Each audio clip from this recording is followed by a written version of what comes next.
5, kinda, because this is pre-tape. I want to stress that to everybody. It's episode 2, season 5.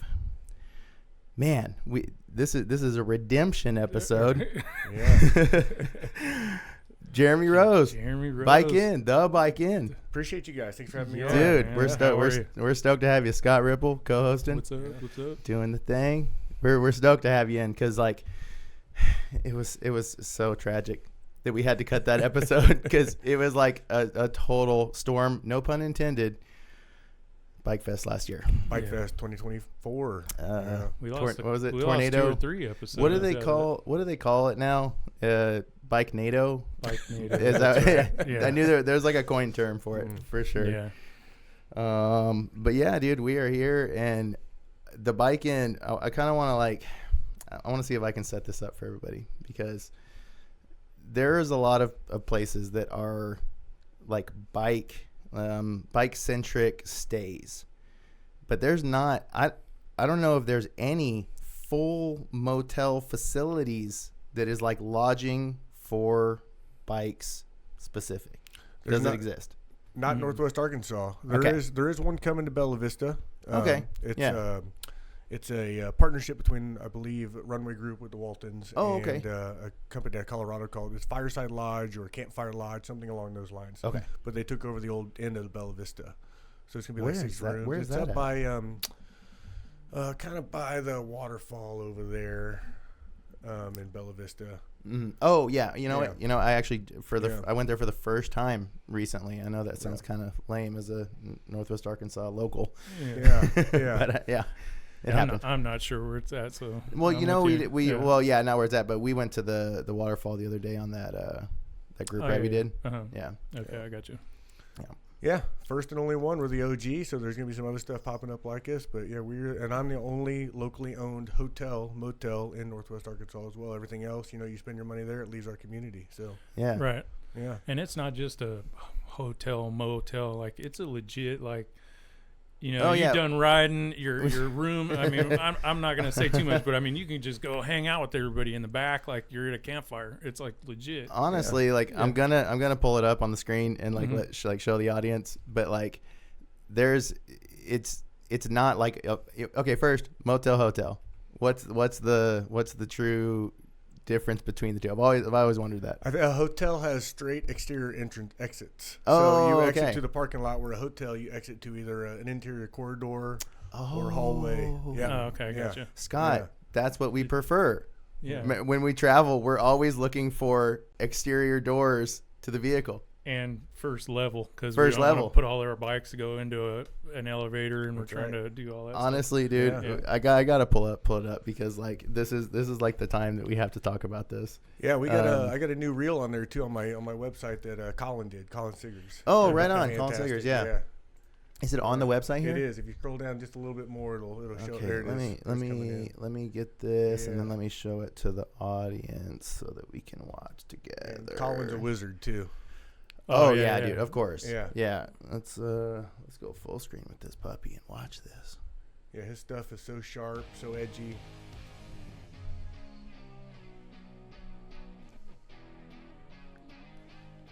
See, ground level, first off. Yeah, you got the Freedom Shuttle. We got 14 passengers. We can carry you around. And your bikes. The shuttle, that's like a whole other like thing we got to dive into because you do so much more with that. Yeah. Bike wash, outdoor shower, sauna. Yeah. We're the only hotel in town too that'll encourage you to start a fire. The rest of them will kick you out. Yeah. I like that.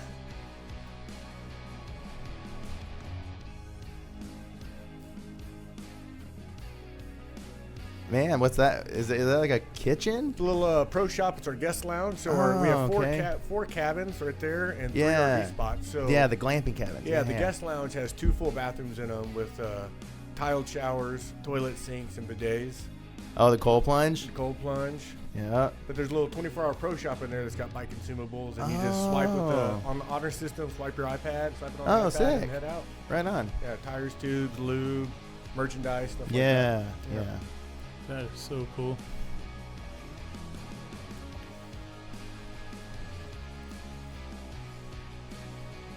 And I like this video too because it's definitely giving you kind of like maybe like the experience that you're gonna have when you come in. Yeah, that's the idea. Oh, You stay at a hotel, you're going to stay at a hotel. You're going to go to your room. You might talk to a couple other people. You might see another mountain biker there, but you stay at my place. It's a whole experience. Right. Yeah, right. and then you can go hang out and have a beer in the back, and everybody can talk about their ride and all the stuff they did. That's freaking cool, man. Yeah, you can meet other like-minded people doing the same stuff. So I like to hostel travel. So when we developed the hotel or the motel, my wife Tiffany, she did all the interior design, and the outside layout was kind of my vision. I wanted a spot to bring everybody together, and that's what the fire pit is. It's kind of the heartbeat. Everybody gathers around the fire pit. They start talking. You make new friends. And we've had like the broke 19-year-old kid that could barely afford to drive his truck up here, chit-chatting with the heart surgeon, and all those bridges are gapped by the mountain bike community. They come together, and they're one and the same, sitting around the fire pit, sharing a beer together. Yeah, and then even that, the next thing you know, you're riding with those dudes tomorrow. You know, we're all hitting stuff. Yeah, that's something that I don't think a lot of people would even take into consideration is that when you're going to stay at a place that is is going to have somebody else that's like you, you're probably going to make friends. Because like you go to any like hotel, motel, you don't want to talk to the people next to you, you know? Yeah. Like you hardly ever, you're like, please don't look at me, tunnel vision. But then like, you kind of like, it seems like you like create these almost like community building times. Isn't it us playing? Kind of sounds like the video's still playing. It does. Oh, it is. It is. Oh, yeah. It totally is. It's not gonna let you get away. It just wants it. It wants to be watched. It wants to be watched. Yeah. To your point, we had two young ladies met each other at the motel, fell in love, got engaged at the motel, and then they had their wedding at the motel. No, what? Yeah, that's super awesome. Cool. That super is cool. very cool. Yeah, that's gotta feel good too. It does. Like you just made a connection. Yeah. Yeah, I've got some pretty amazing guests. I've had a handful of guests. They'll call and they try to book a room and nothing available for the days they want, and they'll move their whole reservation to stay at my place. And that's literally the biggest compliment I could ever get from what I've done. Yeah, right? We'll change our whole visiting schedule just to get that spot. Yeah. So what about availability? Me and Scott were talking about this on like before you came, and we were talking about the and this is no secret to anybody, but the bike industry is a bit in a bit of turmoil. Like we're in a lull, so to say. Have you experienced any of that? Does it reflective to the stays? Last year was down about 9%, but it's hard to tell if that was because of the tornado. Our whole summer got whacked right in the middle of it. That's true. So I was down a little bit. A lot of the other hotels said that they had good years.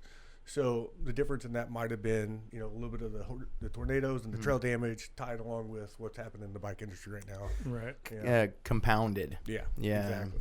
Yeah, and it's just not the bike industry. It's we're in the skateboard industry, and it's the same. I mean, it's just getting hit from all angles. Yeah, compound issues that are creating like an overall lull. Yeah, it's expensive out there right now. It's not cheap to live, no matter where you are. Yeah, just you hit it right there, just to live. Let alone buying bikes and stuff. I mean, and then travel.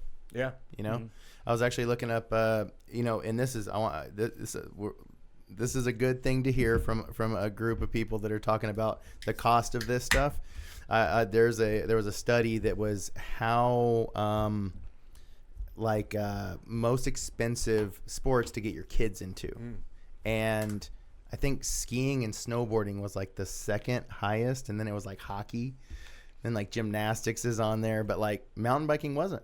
Really? Yeah, like not in the highest. Wow, that's surprising. It is very surprising. Yeah, when you start taking into account travel ball or travel sports, and yes, hotel rooms every month, right, and gas and all that other stuff, those travel sports add up real quick. And maybe it's because so many areas, and Northwest Arkansas is not the only one in this, that are actually starting to get mountain bike attention to their cities.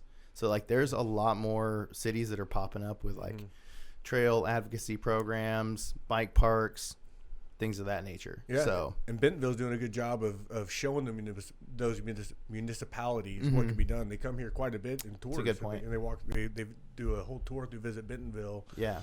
And kind of see the layout we've done, what we've done, the green spaces, and they take those ideas back home. Yeah. There's this cool community from Atlanta was just here 3 months ago or so. Oh, okay. And they're the home of Chick-fil-A. So they got Did money. not know that. They got money as well, right? So Yeah. they do a lot of movies out there, and they have this one town.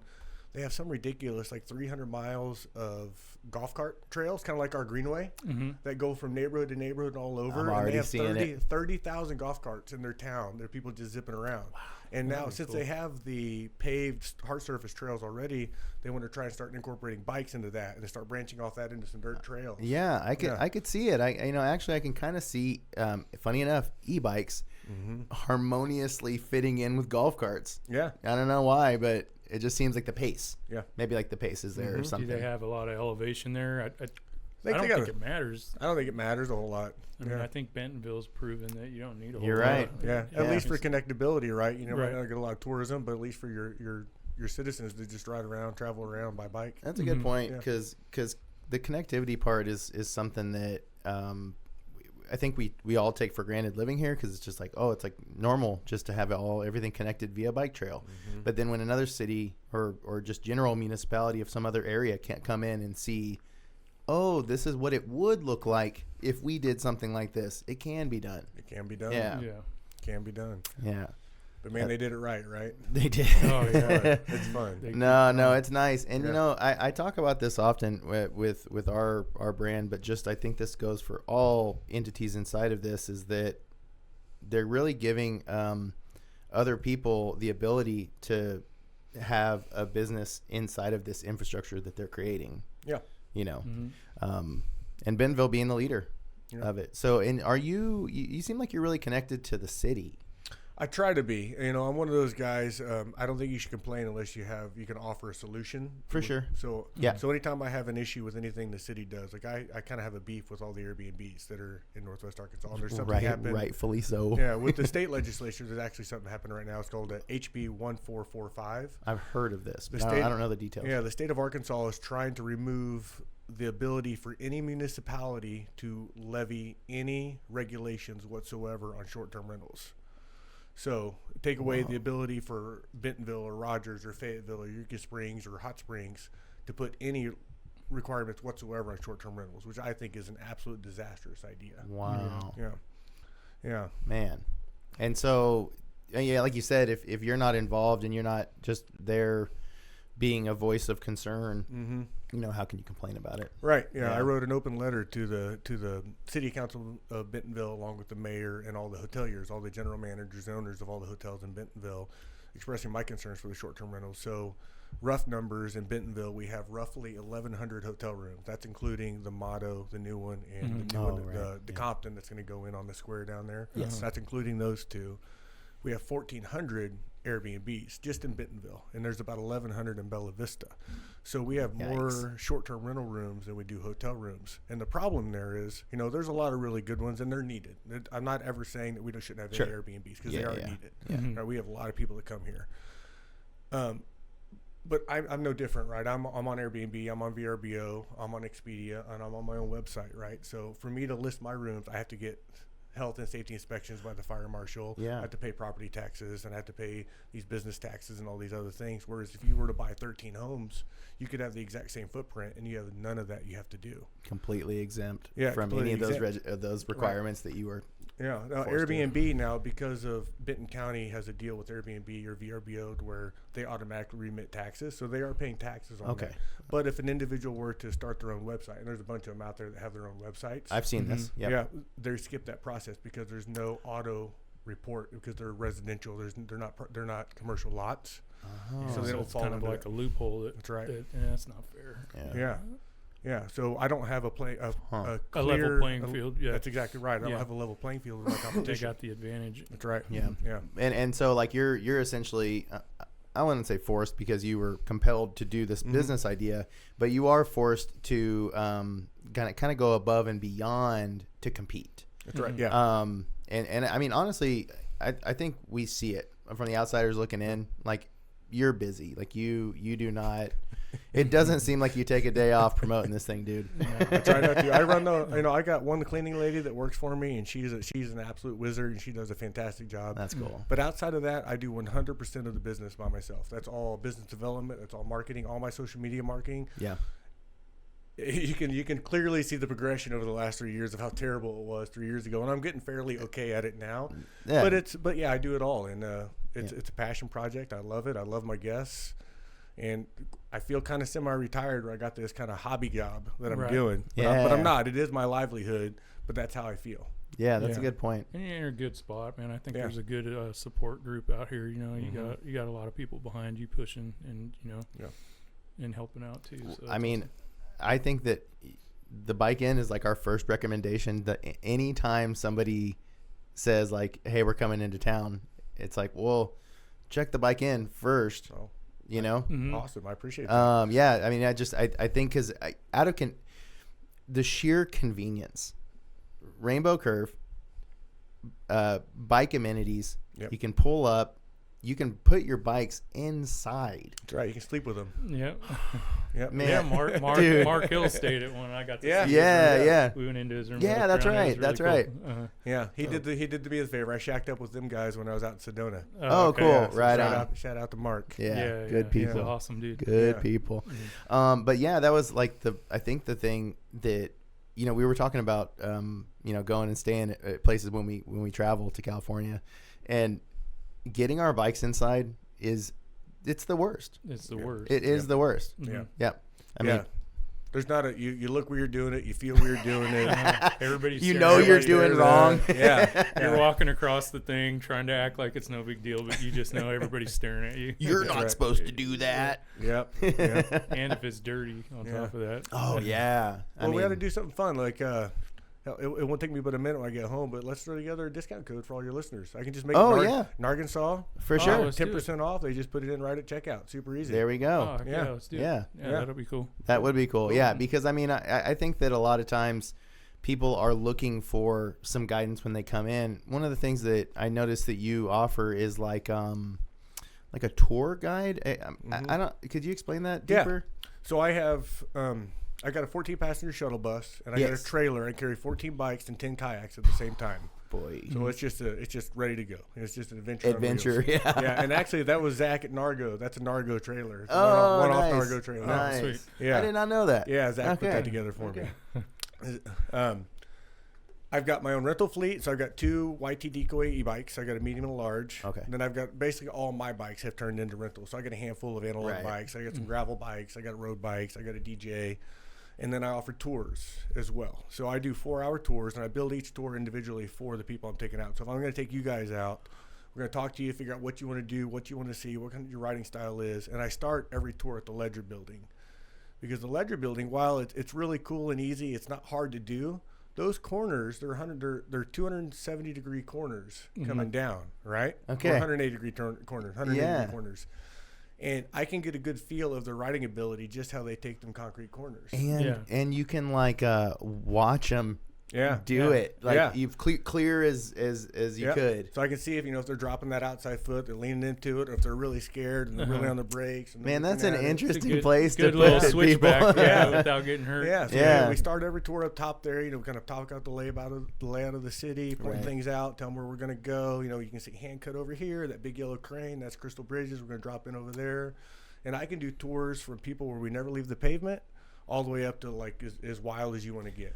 Yeah, because you're actually like, I mean, as a cyclist, you're like multidiscipline. You seem to do it all or most of it. I try to, yeah. Okay. Yeah. So like you said, like you could really tailor a ride to pretty much anything somebody would want to do. Yeah, and most of my tours end up being a father and a kid and a mom.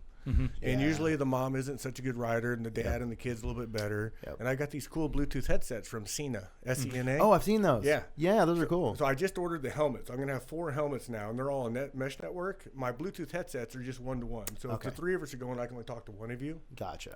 Okay. But I'll normally put it on the least good rider, and I'll put them in the middle. So I'll have the better rider up front. I'll kind of tell them about the trail. We're going to go down rim trail. This is what you see. There's going to be a little drop in the middle at that corner. Pay attention to that. I love it. Yeah. And then I'll put the least good rider right in front of me, and I'll talk to him the whole way down. So okay, we got this obstacle come up. So put your seat post down now. Gear down, gear up. Get ready for this. Get your body position. We've got a right turn coming, so go and put your left foot down, and I'll walk them through that. And their ability levels, one, you put them on an e-bike, and all of a sudden they can breathe, right? So all these people have never had fun riding a bike. Dude, making great They can't points. breathe. They can't breathe. You can't breathe. You can't do anything. Your body's just in fight or flight the whole time. Right. Yeah, been there. Yeah. You take that hurdle away, and all of a sudden people can breathe. Now they can think about, oh, my brakes, my shifting, my drop post. That's a really good point.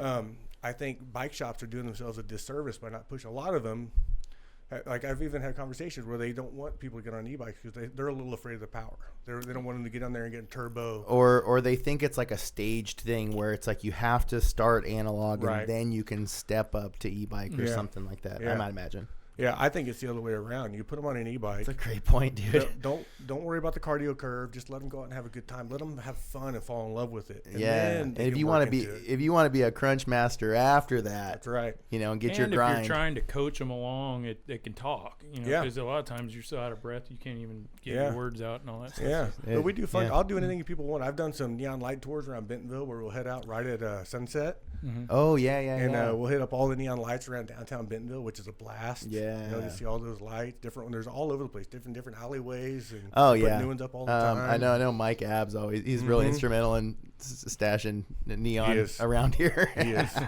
He is. That's cool. Yeah. But yeah, so you said like you know, when you're doing the families, do you often like when you're doing the mountain bike stuff, do you go to places like Slaughter Pen, Castle, stuff like that? Yeah, normally it's almost always starts at Slaughter Pen. That's kind of the base. If I get somebody to ride a little bit, it can handle the butt in the saddle for a couple 3 or 4 hours. You know, we'll get 40 miles in. We're on e-bikes. We'll keep it in trail mode. We'll hit turbo on the pavements, and we'll just move around. And we'll go laps through the castle, make our way up to Wonderland, see the RV, go across to Kohler that way, hit the north parking lot, and make our way through there, then circle right back around. And I tried to end everything at the hub too with a nice cold. There we go. Shout out the hub. Yeah. So that's cool because like when you're talking about like these experiences, like you kind of need. We had OZ e-bikes on last episode. We're talking about like this area needing e-bikes to go see it all, and I feel like if you're going to be doing these like excursions or stuff, e-bike seems pretty important. Yeah. So having those decoys, I'm sure. Yep. And I've got a couple Nargos too. So somebody wants to just do a little just a town tour.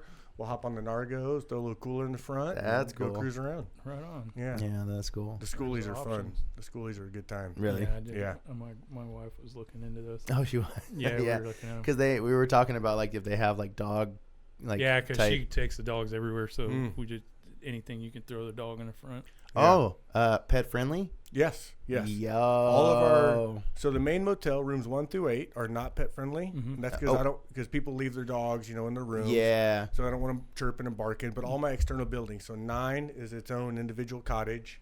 Yeah, there you go. That's a good shot. Yeah. So 9 is there on the back on the right side. That's a cottage. It's got a full living room, full kitchen minus the stove. Yep. And 2 queen beds and an office. So you can have pets in there. And then the next building over there is 10, the lounge. There we go. So the lounge building there, that's where the guest lounge is and the pro shop. Okay. And then 11 through 17 are the RV spots in the cabins. Their pets are allowed in all those. And I just do a $25 per pet per 25 is chill. Yeah, 25 is so easy. I would accept that in a second. Yeah, it's surprising how many property. I didn't know this when I started this too. It's really expensive to have liability insurance to allow pets on your property. Really? Yeah. I did not know that. Yep. Did not know that. Yeah. I didn't know that either. Yeah. You found that one out. I'm sure. So I would imagine that like as you're doing this, you're probably being that you. Like, did you get any like advice about running a motel before this? No. I've learned the whole process. And, my last gig before I did this, I was an engineer, an RF engineer for the Department of Energy out in Oregon. Oh, okay. That's what I was doing for this. So I like technology. I like to use technology to my advantage. Sure. So I wanted to automate everything as best as I can. So we don't have an office, we don't have a staff, and that's what allows me to keep my prices low. Like my cabins start at $75 a night. My RV spots I was about are $40. to ask. Yeah, okay. So they're super cheap. You're not going to get amenities like that. Like you can pay $75 for a hotel room in Bentonville, but it's going to be zero. What you think it's $75 hotel room. Yeah, you're getting a place to lay down. Yeah, and these things are awesome. So how did this all come about? Did you just stumble across this, or is it some kind of dream you had? A little bit of both actually. So we were in we were in Bend for 4 years in Hood River, Oregon. Hood River is a beautiful little town. That's actually the town I fell in love with outdoor recreation back in 2010. So I was from St. Louis, and I worked for a company out of Hood River for Boeing, actually. And I drove out there. I had a 6x10 enclosed trailer with my kayak and mountain bike and dirt bike, all my rock climbing gear and camping gear. I had no one in St. Louis to do it with and nowhere in St. Louis to go do these things. But you can do everything in St. Louis, but it's all okay and it's all weekend trips, right? Right. So I moved out to Oregon in 2010 for 3 months for school for this job. And I show up this little town, and everybody in this town is exactly like me. Like, everybody drinks a beer after the ride or after dinner. They're in bed by 8 o'clock. They're up at 6. They're out hiking and biking and mountain biking and kayaking. And I was like, holy cow, there's whole communities of people like me. I didn't know this. This was right before before the iPhone, all that other stuff, right? Yeah. Communication or the internet wasn't crazy like it is now. So I fell in love with it. And there's a little hotel there called the Adventure Lodge. It's just 8 rooms. It's on a cliff. They don't have any green space. They're just the motel proper. Parking spots. Yeah. And we kind of knew the guy that owned it, and he stayed booked all the time, and he didn't have any problems because he's just renting rooms to outdoor people. And people that are just similar to him. Just sleeping there. That's it. Gone. Yeah, just sleeping there, right? And I found that outdoors people, whether they're hunters, fishermen, hunters, cyclists, hikers, they are truly appreciative and they're respectful. And they take care of the spaces that they're in. That's such a real statement too. And when you know that you're bringing people that are like you, it's almost like you know what to expect and you know probably how to talk to them. Yeah. So it's like it's an easy path all the way through. Right. And regardless of where that income class, right? Like whether they're the heart surgeon or the 19-year-old kid, like it's all the same. It is all the same. And like you said, that heart surgeon and that 19-year-old kid can sit by that fire and hang out. Yeah. And have a conversation. Yeah. So we were out in Oregon during COVID, and 2020 got a little wild out there with COVID. And we decided to leave. We're both from the area. My wife, Tiffany, she's from Miami, Oklahoma. So just an hour up the road. Oh, okay. And I had come out here for a 2-day enduro in 2019 out at Eureka Springs. Oh. It was a AES qualifier or one of the qualifiers. Oh, cool. Big qualifiers, and had a blast. I was blown away. Like I got a bunch of pictures. I need to go through them, but I remember like some guy running around with a big camera filming the whole thing. It's probably Garrett, making a documentary. Yeah. I met a couple people that I ended up becoming friends with since I moved back.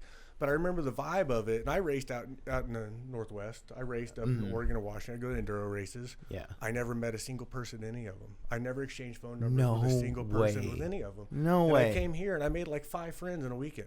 I was like, this is awesome. So we got to put on the radar. That's crazy. I love that. Keep going. Yeah. Everybody was so excited about it, the vibe, and the trails. When you go to other places, there's not jumps on trails. That's a new thing.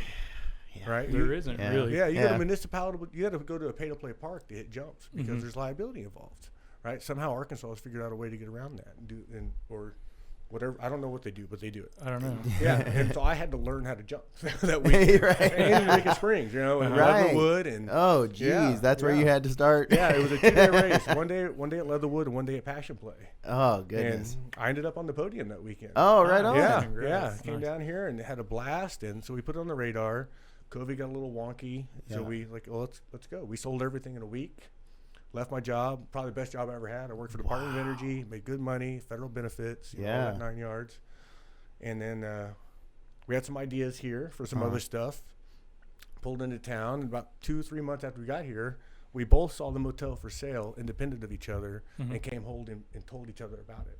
And that was when it was like decrepit as the pines. That's right. Right? Yeah. Yeah, because I remember it. Like it just stayed there. It was one of those places when you took Rainbow Curve, you just knew it was there. And you kind of like looked past it almost. Yeah. Like it's like always there, whatever. Yeah. And then I remember when we pulled in, when Mark was staying there, it was like the first time that I just like pulled into it. And I was like, this feels like a place now. Yeah. Like he just literally made it something. Yeah. It was. It had the old like wood paneling on the inside, like the old trailers. 70s, trailers. Yeah. The old 70s wood paneling. And you probably did so much work. Oh, I bet. So we took it all the way down to the stud. So I bought it from a group called Jeff and Randy Roth. Homes by Roth is their brand. They've been here forever. They bought that place in 2017 because it was for sale and they didn't want to see it torn down. They were trying to kind of preserve it, and they just kept it running as it was, and they were just hoping that it stuck around until somebody made them an offer. And I wasn't the first offer or the highest offer, but I was the first one that didn't want to get rid of it. And they ended up doing all their, there it is. There it is, yeah. Dude, I was looking for this. Yeah. There it is. Yeah, that's when demo was just starting, got the roll-off sitting there. That's great, But man. they ended up doing the work for us, so they put all their subs on the gig, and they knocked it out in 6 months. They didn't charge me a dime over their overhead. So what their subs charged them, they sent right across to me, and they managed the whole project for free. That's kind of hard to believe, dude. And they also carried my That's note crazy. for the first year, interest only, just to allow us to get into this. We paid cash for the remodel. We did that. So we paid for the remodel, and they carried our note for the first year, interest free, to let us get up and running, and then get refinanced into a bank in the second year. That is so rare. Yeah. You just don't, like, that doesn't happen, right? No. Not only places like this, so you don't know where, you know. Yeah. So it's been continuously occupied as a motel since 1951, minus the couple months that we were under remodel. So we're the oldest, longest continuing operating hotel in Northwest Arkansas. I have the highest rating. There's not a single hotel with a higher customer rating on Google than me. And I'm also the highest class rating. We're a 4-star hotel. So Whoa, I'm above, I didn't know that. Yeah, we're up there with 21C. Yo. Me and 21C, I believe, are the only ones in Bentonville that are 4-star. That is crazy. Yeah. The motto is a 3-star. Sorry, motto. Yeah. They need a fire pit. Man, you really turned this into something. That's special. That's because really like special. that's the picture that I remember. Yep, Like that's what I remembered. Yeah, those old yellow Yeah, bricks. man. So we didn't move any walls. We left all the walls where they were. We took them all down. All new installation, all new water, all new electric. They're quiet inside. You can't hear the room at all. I need to do a skit like Ace Ventura when he's standing in apartments. I need to do one of those because people are sometimes concerned about the road noise from Walton. Oh, right. But it is silent in there. You can't. You know what? Can't hear nothing. I'll be honest. Like I did consider that because it's right on Rainbow Curve. You know. So good to know. Yeah. The sound. Yeah. Nice and quiet. And there's a sign. There's a neon. Yep. Mike Abb was instrumental in that. Oh, cool. So the city, that when we bought the place, that sign didn't work. It was there. There was no glass on it. The metal was there, but all the glass had been stripped off or broken off. Okay. And the city told me that I couldn't, because it doesn't fit current sign standards, we couldn't make it work. So they said, you can leave it there, but you can't modify it it at You can't all. do Oh, okay. anything. Let's keep it trashy. So I can keep this broke, ugly sign that doesn't work, but I can't make it beautiful again. So I talked to Mike Abb, and he worked his magic, and we got it designated as art. There we go. And then there we go. Then I'm able to light Then it up. you're able to do something. Yeah. There you go. You have to call it art to Gotta call get it art. approval. That's right. Loopholes. You gotta find the loophole. Always a loophole. That's great. And then you got the bike sleep repeat. I think that's really cool because I really do love it when brands like embody like a motto, and that's what you do, like that. Yep. That is what you do. Yep. And that was, I got to give Tiffany credit for that too. We were coming up with stuff, and she threw that one out, and it stuck. Dude. Yeah. And rightfully so. Yeah, it's a good one. Yeah.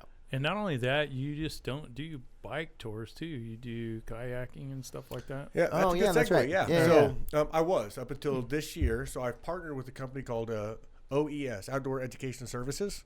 A fellow named Sean Klein. He runs that. And he is fully licensed and insured and bonded for all the tours. He can do water tours. He can do ropes, so rock climbing, overnight hiking, overnight paddling trips, multi-pitch rope stuff. He can do all that stuff. And if you go to the bottom of my homepage, you got to click on the logo there. You'll see his logo at the very, very bottom there, and I'll take you over to his website. But he's great. He does really cool stuff. He's got a ropes clinic. Yeah, he's got a ropes clinic coming up, or rock climbing clinic coming up here pretty soon. He does a lot of first aid or wilderness first aid, stuff like that. A great guy, and we're going to try and work together to put some stuff on. We're talking about doing an adult summer camp at the end of June this year. I've actually heard a lot about those. Like that in other areas, they're like incredibly popular, especially like mountain towns, stuff like that.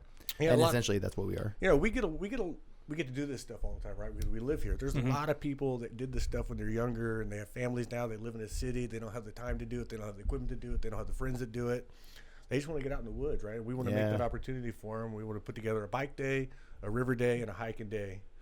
and just take them all over the Ozarks and just have a blast. That's what I was going to ask. Can you just like, if you wanted to get crazy and go, hey, I'm not just here for mountain biking, but we want to do like this full-on outdoor excursion where we bike one day, kayak one day, hike one day, rock climb, all of it. Yeah. And you can pretty much do all that stuff, right? And we can put it all together for them. Yeah, you like build like a custom package essentially. Yep. Which that's like to kind of know that there's something that you can do that's not even on paper.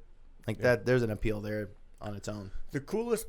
I think the coolest part about the motel is we offer the whole property. So we call it a takeover. You can book the whole property. So, I knew about this. So I have 13 rooms that equals 16 queen beds. So that's you can do the math yourself. You can get 32 people in there. You can get 16 people in there. We've had as little as 8 people book the whole property. So you can do a corporate thing. That's right. Yeah. My wife works for a pharmaceutical, and they do stuff like that. Yeah, team building events. There you go. Right. So I do about 20 of these a year. I've already got 20 booked for 2025. 20 different whole takeovers of the motel. And they're everything from bachelor parties, bachelorette parties, to cycling clubs, family reunions, weddings, a little bit of everything in between. The biggest group I've had so far, I had a group of 35 guys on their 22nd annual bike trip. And 2 of the guys on the trip had been to all 22 of them.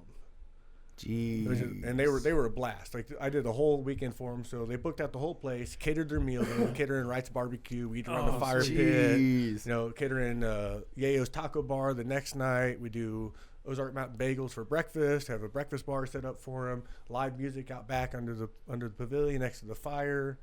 And then we take them out bike. We took them to Devil's Den. We did Back 40 Day, did a Slaughter Pin Day. When you did that, did you like get like a survey from everybody? Like what does everybody ride? Like, or how did you get that? They kind of put together the routes they wanted. They actually did a lot of route planning. So they planned their own routes. They had them built on Ride to GPS. They downloaded them all themselves, and I just kind of led them around a little bit, showed them kind of local knowledge. Got them to the places. Yeah. If they want me to do the whole thing, like I got a group of 100 coming out this October. So the motel right behind me is like a hometown suites. Oh, yeah. Yep. I got a 40-room block from them. Okay. And then my whole property, and we're going to have 100 people there, and they're mostly gravel riders. So they reached out to Andy Chastain. Andy set up a bunch of routes for them from gravel rides, different stuff they wanted to do. And then I'm going to put together one mountain bike day for them as well. And then I'll hire in a couple other guides. I like to keep it about 6-8 people per guide. It's about the right number. There you go. Yeah. That's cool. Yeah. Wow. So, yeah, you want to do it, we can do it at the Bike Inn. It's a good time. And when you're there with all your own people, there's no quiet hour.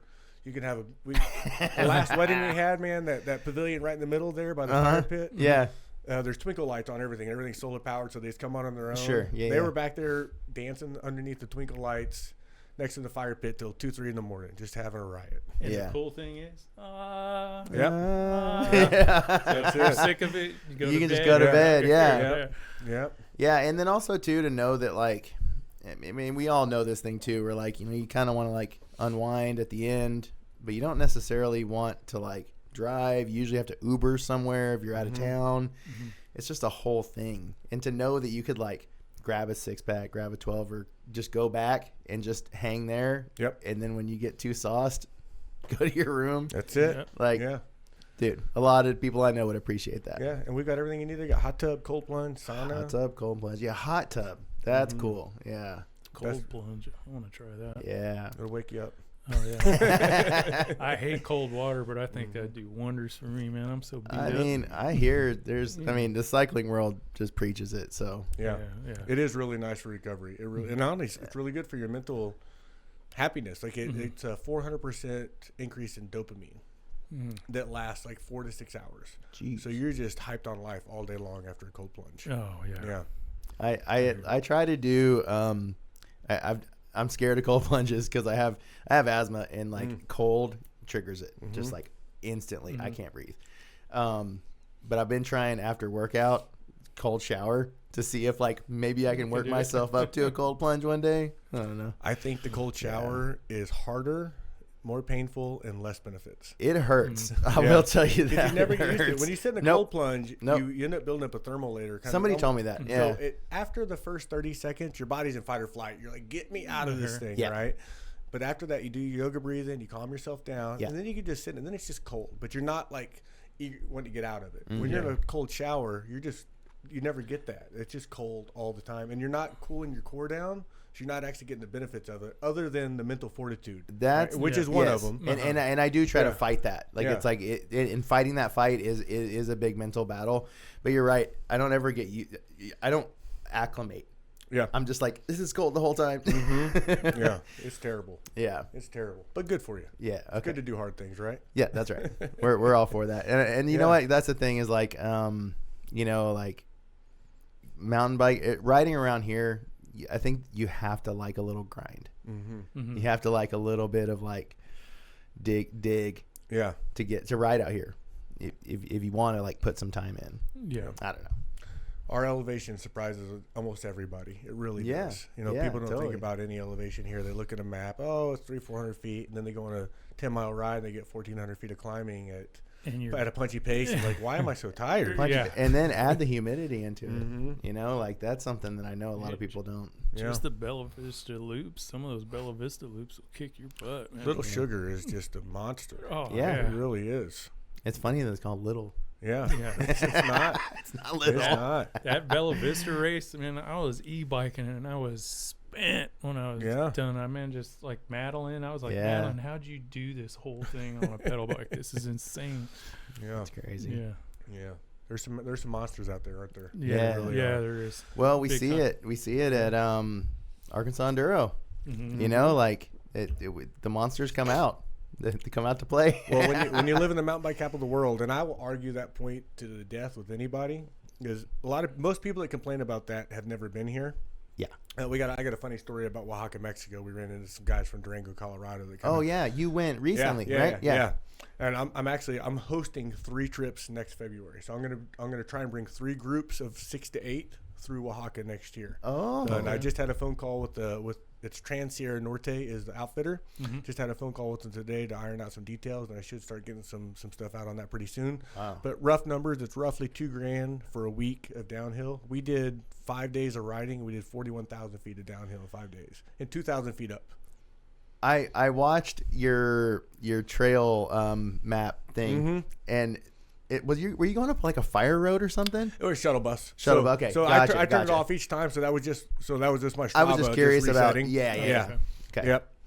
But still, like you could see the laps. It was just like boom, boom, boom. Yeah. Each lap was like 600 to 1,000 feet, and then the last run of the day we'd go top to bottom. So they were like 35, 45, 5,500 foot of downhill. Yeah. In 3 or 4 miles. It was insanely steep. That's insanely really cool. steep.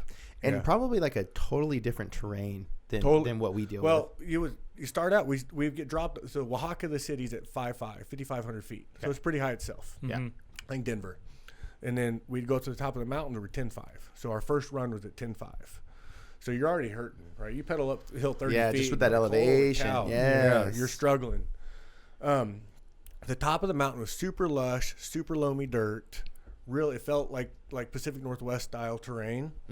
And then you got about mid-mountain, and it got a little more arid and dried out and got a little bit rocky. So you started getting terrain similar to what we have around here, a lot of rock coming up through the soil and stuff like that. Right. And you got a little bit further down the mountain, you ended up in almost like a West Texas style terrain, really dry and arid, cactuses and stuff like that. So you'd go through all different topographies on your way down. That's pretty cool. It's like you're going to like a mix. Yeah. Yeah. It was a cool experience. I had never done a true guys biking trip before. This was my first one, and it was a blast. We didn't even really party. We were in Mexico, and we might have got drunk one night. and you were probably expecting it. Yeah, we're gonna get wasted every night. Yeah, we were so blown out from riding. We got to the shop at 8:00 every day. We were home by about 6 every night. Yeah, so it was a whole day of riding. And you were toasted. I'm sure after a beer or two, you're just out cold. Yeah. We're but I'm hoping to put together 3 trips next year. They're going to be a blast. They're going to be about $2,000 a person. That's breakfast, lunch, some dinners included in there, all your transportation, shuttle service, guide service, all that. And then these lodging guys too. Lodging too. Yeah. Lodging Wow. too. Yep. Okay, and then so just pretty much money to spend on extra stuff. And we had a hard time spending it. Yeah. Yeah. We really did. We had a hard time spending it. We just weren't going out that much. We were riding so much. There wasn't a lot of time to just go out and party. That's not a bad deal for a week. Yeah. No, it was a good time. And the food there, so Oaxaca is known as the food capital of Mexico. It's the home of mole. I've heard that. Yeah. And man, the food was ridiculous. And we ate in little dirt floor restaurants, and it was some of the best food I've ever had in my entire life. Oh, I bet. Yeah. Sounds tight. Yeah. delicious food. Super cool people, super cool culture. We went to watch the luchador wrestling match. Nice. That was wild. That That's would cool. be Yeah. How'd you get connected with that? Steve Friedman. Do you know Steve? Uh. Steve Friedman is kind of Bentonville bike tourist #1. Okay. So he's been coming here since way back. No Way back. Okay. Yeah. And he's very, very tied into the Missouri cycling scene. Actually, everything kind of around this area. So he was real instrumental in the Shepherd Mountain, Ironton stuff. He was real instrumental in that. Okay. But he threw this trip together. He went a couple of years ago. So he threw this trip together about 6 months ago. And we had about 8-10 people sign up. And then by the time we left, we had 6 of us. Went down and had a good time. Yeah. But that was probably like enough to say like, I think we can get more people. I think we can do this, especially probably when you're done. Oh, you're yeah. like, dude, Yeah, I already got people in mind that would probably go. Yep. Yeah. I think I can get 18 people to go down there pretty easily. Yeah, I think so. Especially after you've done it, and now you've done it, and now you have some like some intel, some dirt to show people like this is what you're in for. And you're gonna have a contact down there. I'm gonna be down there, so I'm gonna my Going whole with plan is friends. to be down there for a whole month, to be there. So I'll receive the people when they come in the airport. Oh, I'll receive you. I'll take you in. dude. We're gonna have dinners, reservations every night at different restaurants that offer different specialties. I think it's gonna be a whole curated event. Dude. Oh, cool. Yeah. That's wild. That's more than I expected. The whole you're gonna be there. It's almost like you're a concierge plus. Yeah. I don't know. A lot of people are nervous about traveling, so they got somebody there that they know speaks English. They know that's. And they're like, hey, when we get there, just look for Jeremy. Yeah, it is. It's very soothing to get off a plane in a different country and go. Yeah. Oh, thank God. And it's my always boy's fun here. to see your name on the sign too, right? Yeah. Well, like Scott, I remember like going to Mexico, and then like I think who picked us up? It was like Israel picked us up. And I just remember like seeing him and being like, somebody I know. Yeah. Like, okay. Yeah, you don't have to mess with the currency exchange. You don't have to deal with trying to find a taxi. Over here, there. Because you can see like the chaos going on, and just seeing somebody, and you're like, it's that immediate, just like, I know where we're going. Yep. It's such a trip. The difference between one side and the other. Like you're in San Diego, then you're in over Mexico. Here, and it's just boom, just different. Totally night and day different. Yeah. Yeah. But that's cool. You're creating like a connection. It's like a southern connection. I want to bring them. We had such a good time with these guys. They're awesome, and they don't. I think we looked it up. The average income in Oaxaca is like $100 a month. Yeah. Like that's the median income, right? So it's a very poor place. Yeah. There's people with money there like anywhere else, but the guides were fantastic. I've got the i9 Hydra hubs on my analog bike, my Gorilla Gravity, with the big fat. I don't even know what they're called. They're the big fat spokes. They're $7 a piece. They're ridiculous. Oh, I've seen them. Yeah. Yeah. I snapped one of them out there, and they went to relace my wheel, and I had a couple. I ended up having to replace 6 spokes. It would take me a week to get that wheel rebuilt here. They handed it off to one of their guides. He took it home, somehow got the spokes in overnight, and had my whole wheel rebuilt the next morning, and it cost me $100 for parts and labor. Just unreal. Just unreal. I have no idea how they did it. They color match. I had color match and everything. They had the right. Really? Yes. Yeah. I don't know how they do it. So I told I'm blown away, dude. Buka. I don't want to know. Yeah. Buka's the guy that I talked to. He's the outfitter down there. So I talked to Buka today, and I told him, if you can get your guides, if you can get your crew up here to Bentonville, like lodging's free. Yeah. You're like, I am hooking you guys. Get them up here. Let's go have a good time sometime. That would be cool. That is cool. That'd be fun. Yeah. And to like kind of like return the favor, Yeah. Like that just sounds like so cool that you're gonna be able to give that to them at I some hope point. So. I hope so. I really do. They just have to like get their papers together to like it's got to figure come out this way. Yeah, how to figure out how to get up here. Yeah, makes sense. Yeah. Makes sense. Yeah, man, the motel's been a blast. It wasn't expected. It wasn't what I was planning on doing. Yeah. It wasn't what I saw myself doing. I didn't know what I saw myself doing, but it wasn't that. And then, man, it's just been a lot of fun. Did you guys just come here blind? We did. You just said, come in here and we'll figure it out when we get here what we're going to do? Yep. That's Gnar. Yeah. It is cool. I kind of think that a lot of people kind of have that kind of loose-ended plan. It's like you come here and you're like, I could do something here. I'm not sure what, but I know. Just got to get here. So many stories I've heard. Just get here and we'll figure something out. Kenny Belay, puts on Bike Fest. Yeah. Me and him were chatting one time, and he goes, this place is just a lab. It's a bike lab. Like, you're just around it's a good bike analogy. people all day long. Yeah, it's a good analogy. Everybody's just coming up with stuff all day long, and it's just slowly getting better and better and better and better and better and better. Yeah. And it's cool because it's like it's different people coming in with different ideas and kind of contributing to the pot. Yeah. You know what I mean? Yeah. And I came from Oregon, from Bend and Hood River, two very outdoor-centric towns. I've seen what they've done out there. I've kind of seen where you think Bentonville is going to go in 10 years. And you get people come from Copper Harbor. You get people come from Asheville. Bringing ideas from their hometown, what they loved about their place, and they're bringing it here to Arkansas. Well, all that stuff's happening and growing. Even the story you told about the lodge that you knew, like, I mean, essentially you kind of took that idea, brought it here, but put like the Bentonville spin on it. Yeah. Yep. Yeah, make it your own. Yeah. And we're getting so much now too. It's just we got 2 bike parks to talk about still. Oh goodness. Yeah, we do. Hey everybody, it's Scot Ripple, Gnarkansas. Let me ask you something. How many times has your gear straight up bailed on you mid-ride? Rips, weird fits, the works. That's why we're stoked for this episode's sponsor, Cognative MTB. If you want gear that keeps up, hit up Cognative MTB online or check their shop in Hendersonville and use code Gnarkansas20 for a killer discount. Find them at www.cognitivemtb.com. Cognitive MTB, right on. When you saw that place available, and your wife saw it too separately, when you saw that place, did you think of Hood River and that place you stayed at right away? Yeah. So we got the wood paneling on the front, right? Yes. The cedar boards. So the one in Oregon, it had a similar type vibe. It was stucco, but they had kind of done a similar thing. So yeah, you can kind of see it in the back. Yeah, you can see it there. So when we walked around with the owners the first day, like I literally went on Microsoft Paint, took a screenshot of or a photo of this, dropped it onto actually it might have been PowerPoint. Right, I'm just using little squares. Yeah, you're like, I'm making this work. Yeah, I did an overview shot of this, and we literally walked around and I kind of showed them what I wanted to do, and they were just all in. That's what I pictured because the way you talked about the Hood River Motel and what you were kind of fascinated by it, and then probably didn't think nothing about it moving here, and you see that, and you probably thought of that place immediately. instantly. When I saw this place, I was like, I want to call that the Bike Inn. The name came. The logo was hard. The logo was hard, but the name came instantaneously, truly instantaneously. I was like, there's a hotel for sale on Walton Boulevard in Benton in 2021. This is crazy. And that's such an exciting feeling, I bet. You know, when you see that and you're like, I got it. Yeah. I know what we're doing. Yeah, and there's something about when like you said, you knew the name immediately. When you say it, when you say the Bike Inn, it just comes off, it flows. You know? Yeah. And like you said, there's probably like some sort of like deep like inspiration that was like predestination almost, that was just telling you this is what you're calling it.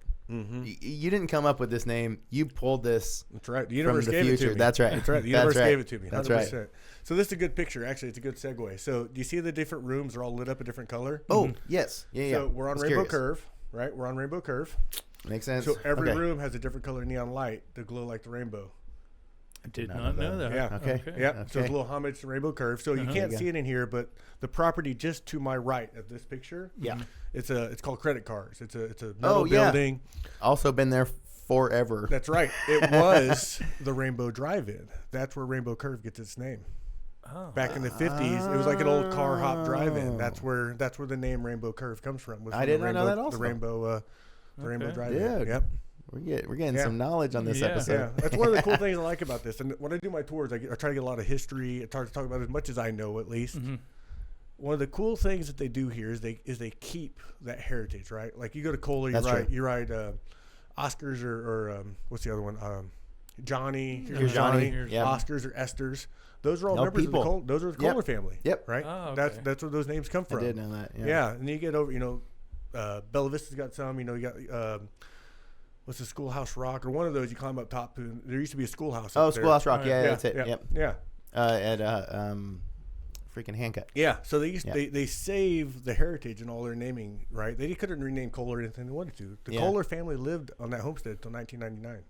That's crazy. Yeah. Oh wow! I didn't know that. Yeah, so it's really neat. They don't have to keep that heritage. They do. They choose to do that. I wanted to kind of do the same thing. Yeah. Yeah. Well, like you said, like you've pulled it into what the business is. It's like it's foundational. It's a smart thing to do because you want to tell a story and you want to have history behind things, and I think that's always just go. It makes it more than just a. It gives you a story to tell. Yeah, it's not whitewashed, right? There's history. Mm-hmm. Actually, my family comes from this area. I got a lot of family in Arkansas. Yeah, I knew that. Yeah, like the Missouri area. I had a second or third cousin that was living here when we bought the place that we had evict out. No way. Oh, yeah, wow. Yeah. So it's like I got family ties all the way to this motel. All the way in, all the way back. Yeah, that is a trip. Yeah, that's funny. Yeah, that's crazy. Yeah. So with the rooms, like what's it seemed like they're tiered. Like there's some more affordable stuff and then some more premium stuff. What is the difference? We got a little bit of everything. So the cabins are our most basic model, right? Every room has a mini fridge, a microwave, a Keurig, and a stocked coffee bar. Okay. Every room and a queen Love bed. that. And a queen bed, right? Coffee. Yeah, you don't have to go anywhere. You got coffee right in your room. We got a creamer in there for you, good coffee. That's all right in your room. And then the motel rooms in the front here, so rooms 3 through 7 are all just standard single rooms. Okay. They have a TV and a bathroom. The cabins don't have those in them. So the cabins use the guest lounge for the restrooms. Actually, I was going to if you go to rooms, right? Yeah. So if you click on singles there. Okay. So this is just a. So we also named all our rooms after different writing areas, right? Yes. Yeah. So this is the Mount Kessler room. Mm-hmm. Yeah, next one down, little sugar room. Centennial Park. Those are all identical, other than the artwork and the color. And the color. Yeah, right. That's right. Yeah. Kohler's my favorite. I love purple. When I first did too. my website, when you clicked on this one, Purple Rain from Prince would play. Yeah. Oh, nice. Nice. So all the mattresses are local. A friend of ours has a mattress factory up in Joplin, Missouri. Did not They're know called that. Forever Bed is the brand, and these mattresses in particular are called the Go mattress. So they're super lightweight, but they're very, very comfortable and very firm with a soft kind of plush top. Mm-hmm. And the idea is if you have a camper van or anything weird, they can make this bed in any shape or size, any dimensions you want. Cut to any and size. It's lightweight, so it doesn't weigh down your rig. Okay. So that's our beds. All the artwork that's hanging above the bed, we did an Instagram competition. You can't see that one, but that one is, go up one more. Up. Yeah. So this is Lori and Chad for Kohler. Oh, yeah. No, I did know, yeah. You can't quite see them there, but they're coming down Thunderdome, the last drop on Thunderdome. So every picture in our room, none of them are stock photos. I got a couple of Carson storage in there. Carson's kind of a buddy of mine from Oregon. Mm-hmm. And I got a couple of Kenny's. But everybody else are all local people from here in Northwest Arkansas. They all submitted these pictures, and Instagram also voted on the pictures of which ones are going in which rooms. That's cool. Yeah, the bike racks there. Yep. That's from Put Up USA, the same guys that own Airship Coffee. Yep, familiar. Great guys. Unfortunately, they don't make this anymore. That wood is Baltic pine. So when the wars kicked off in Ukraine and Russia, they couldn't get that wood anymore. That's where it was imported from? Yeah, it's got really specific humidity properties. So it doesn't change. It doesn't swell and shrink and everything. Yeah. It's a cool product. Very cool. They're trying to do it in the polymer. They're going to offer different colors. Okay. Yeah. Gotcha. So the bike racks are local. The beds are local. The cabins out back they're Glamping Pods of America. They're right up in Jane, Missouri. So just a half an hour north. Oh, okay. I didn't know that. Yeah. Before we go into that, this bougie bike, what is this? So this is the old owner's suite. So when you go to an old roadside motel, you got the main. Like you usually walk up, knock on the door, they open a little slider thing or something. You make your little reservation right there. Right. That's what this room was. So there's a full living room, full kitchen, and a master suite. So we call it the bougie bike suite. It's got a side exit door that goes out by the sauna. It's got the front door as well. So it's like almost like a little apartment. It is. Yeah. Almost like a little apartment. I love it. Yeah. That's the biggest room, and it's. But I think the middle range price is $200 a night for that one. Okay. Which is still affordable. And then my double rooms they're like 225, 175 to 225, and everything varies. I guess we get right down here into the doubles. Yeah. This is Devil's Den double suite. That's room number 1. Okay. Got a pink light in it. This is a cool and back 40 room. You can't tell in here, but that door in the middle there, this was a single room that the old owner had blown the back out. Oh, okay. And that was where the window would be in a single room, and they added a door into a separate bedroom. So you get 2 bedrooms separated by door, and you share a restroom. So it's great for like 2 guys traveling together. Oh, right? So that way you're still connected to it. Like it's kind of like those the hotels that have the door in it. Yeah, but you're only paying for 1 room instead of 2. Oh, that's cool. Dude. But you get a little bit of privacy. You get a little bit of privacy. Uh-huh. A little bit of privacy. Totally see it. I totally see it. Yeah. So I've got 4 cabins, 4 standard single rooms, one single suite, which is the bougie bike suite. Yeah. And I've got 3 double rooms as well. A lot of diversity, man. A lot of diversity. A lot of different pricing options. There's something there for everybody. Mm-hmm. So anything that has a suite in it, it's got a couch and a living room. Okay. Yep. Got it. So, you're just basically separating it by, like, which experience you'd like. And now we get into the cabins. The glamping cabins. I can actually see a lot of people maybe even choosing these. And they're more affordable, is that right? They're more affordable. Okay. They start at $75 a night, and they go, I think Easy. the peak is $125. Easy. Yeah. These are awesome. They're made, Glamping Pods of America is a company. Mm-hmm. They're right up in Jane, Missouri. It's a guy makes 4 of them at a time in a warehouse. And, man, they're beautiful inside. If you click on one of those. How do you? Click on that book now. The book now. Okay, got it. Yeah, that's going to take you to another one. And then scroll down till you see one of them cabins. Yeah, actually, it should be this picture. Yeah. There we go. And click on that. And then now we see the pictures. Yeah. There we go. Then it starts. There's the inside of them. There we go. Man, they're beautiful. They smell good. Yeah, I love it. I love being surrounded by wood. Yeah. Like something about that when I'm staying somewhere. Yeah. I really do love that. They got the mini splits in them, so they're super quiet. And then we give you 2 robes with these as well, because you got to make your way to the bathroom house to go to the restroom. Oh, gotcha. So you get a couple robes as well. You can use that to go to the sauna, the hot tub, or over to the restroom. Very safe little kind of spot there, so it's not just you have somewhere to put some stuff. Yeah, yeah.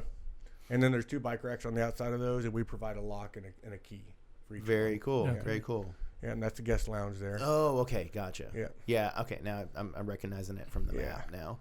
Yeah. So That's the the inside, lounge. That's the inside of the lounge. That's Yeah. right. Yeah, and there's the fire pit.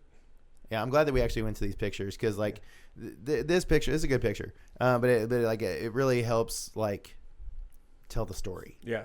You know of the kind of communal space, because isn't that there's like that covered area right there? Is that like for like barbecue? Yeah, there's a pavilion over there, and it's got a little table on it that slides off, and there's a shuffleboard table, and then right where these chairs are now, there's another pavilion here as well, and it's got 3 picnic tables under it that we added later on. Oh, okay. Yeah. Gotcha. Yeah. There we go, and then like it's like right there. Yep. You're not walking far. No, not and you're walking far also at all. you're also parking right where you're staying. That's right. And again, me and Scott were talking about this. Like that's all we were looking for was like, where can we back right up to our thing, door, dump it, Yeah. and then get right in there. Yeah, a lot of the guys that stay in the cabins, they'll just leave their bikes in their rigs because they're going to get up in the morning and drive up to, back 40 or something like that. And to know that you're like in a space. I remember trying to convince Scott this of moving here, that I was like, you can leave your bikes there. Like, I mean, you can lock them. You should lock them. But like, nobody's going to really mess with it. Nope. I think we're starting to get into a bit of a danger zone. This area is growing a little bit. It's starting to change, but it used to not be like that at all. That's right. Yeah. Yeah. And it's still pretty. I've got cameras all over the place back there. I got signs up. That's all good to over. know. Yeah, so there's so cameras security. everywhere. Yeah, that's good to know. And then I'm hoping to eventually get some more trees. I want to put trees all around my perimeter and really kind of case that place in with pine trees. That would be cool. Because it kind of looks like you're kind of getting there. Like they're like natural, like trees that were maybe already there, pre-existing. But yeah, I think you're right. There's something about the bike in and the vibe, the pines. Yeah. Like it kind of needs. It feels like you're in a park right in the middle of town. Yeah. Yeah, it is. It's so cool. Like I can see if I came from out of town, I'd probably be ending up riding with people I've never met before. Mm-hmm. Yeah. And then, social media friends and all kinds of stuff. Yeah. I mean, that's how I've met everybody mountain biking so far. Yeah. So, and then also, you were mentioning the book-in process. So you either can get this on Airbnb VRBO. I'm on all the booking platforms, but the best and cheapest rate is always direct. Go to this website, thebikein.com. Yeah. Okay. Yep. Got it. Yeah. If you click the book now button there, there, it'll show you the price too. So we'll see what it looks like, right? Oh, I have to choose something. Yeah. Let's see what they cost in April. There you go. End of April. Yeah. That's total price. There you go. Okay, so $155.98. Yeah. Chill. Yeah. Yeah. That's really good. Yeah, one for, guest for that experience too. The amenities and it's all mountain Saturday, bike Sunday. themed. Yep. And then you can add your pet fee right there. Oh, okay. There we go. Yeah, you can add your tours. The tours. Oh, okay. Yep. So is that 200, 300? $200 $200 for the first 200 people. So whether it's one person or two people, it's $200 for 4 hours, and it's $75 for each person after that. That's what I charge. Okay. And then you see the Graveler there. So I am the I am providing round trips for the Graveler, because the Graveler is leaving. Oh, the Graveler. Yeah. Whoa. Yeah, so I'm going to be the SAG vehicle for the Graveler, and I'm also offering round trip transportation to and from Bentonville. There's no airport down there in Mina. Which is something I'm sure we'll talk about here pretty soon. The Mina. Yeah, we will. Yeah, so most people are going to fly into X&A, right? They'll probably want to bike a couple days in Bentonville. And we'll take them down to Mina. We'll do the whole Graveler, and then we'll bring them back from Russellville back too. That's cool. Yeah. That's cool. This is really easy. I think that as somebody who like designs websites, I'm gonna give you some flowers right now. That nothing about this threw me off. I knew where to go when I was looking, and I was like, okay, if I was gonna stay here, I'd click here, I'd do this. Yeah. The enhance your stay is very simple. Is it like per pet? It is per pet. Per pet. Okay, gotcha. Yeah. It's so simple, man. Yeah. There's really no, I mean, dude, do this over going to Airbnb. Because the other thing is, and I would hope people would know this, but all the revenue goes to you. That's right. Yeah. So when you go to Airbnb, and I used to travel by Airbnb as well. Yeah, me too. This changed my views on it quite a bit, right? Because at the end of the day, Airbnb is just sucking money off people's efforts. For sure. That's really what they're doing. 100%. Right. And everything is towards the traveler, which it probably should be, but they're not really supporting their hosts either, right? So if you have someone break a bunch of stuff, it's a pain in the butt to get everything done through Airbnb.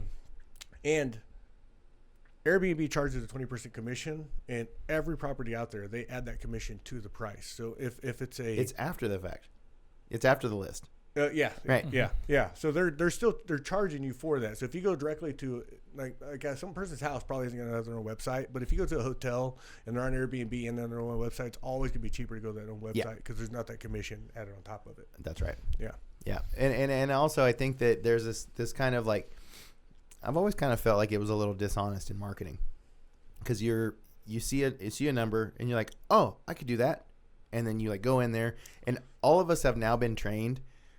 You go in there, you build it up, and then you see that final price. Then you know what it's going to be. But like with this, that's the price. That's the price. That's the price. I think if you click on the details there, I do charge a small. It's like a $10 cleaning fee. But it's in it. You're being transparent. Yeah. Like that's the thing that like I just hate. I hate it because it's like it just seems like tricky marketing to be able to like promote a number, and then it's not going to be that number. Oh, it absolutely is, because those people, they're not paying that. When you pay $150 for a cleaning fee, they're probably paying their cleaner $80. More dishonesty. It's like a dishonesty on both sides of the coin, the input and the output, right? Like both directions. Yeah, that cleaning fee that helps me cover my linen fee. So. Oh, right. Laundry's expensive.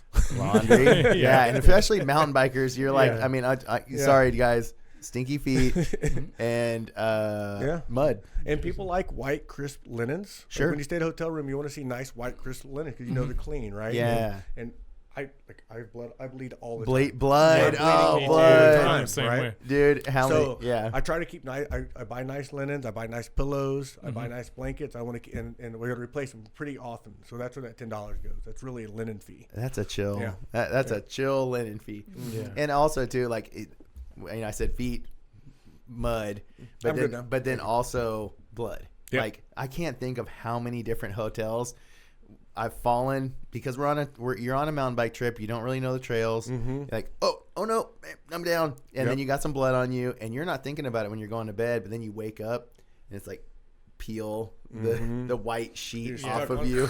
They're just little pokes and scrapes you get from branches and Yeah. stuff, and then you're in bed or something, and you get an itch, and it's that. And you scratch it up. I do that so much, and I'm always bleeding too. Yeah. Just from something.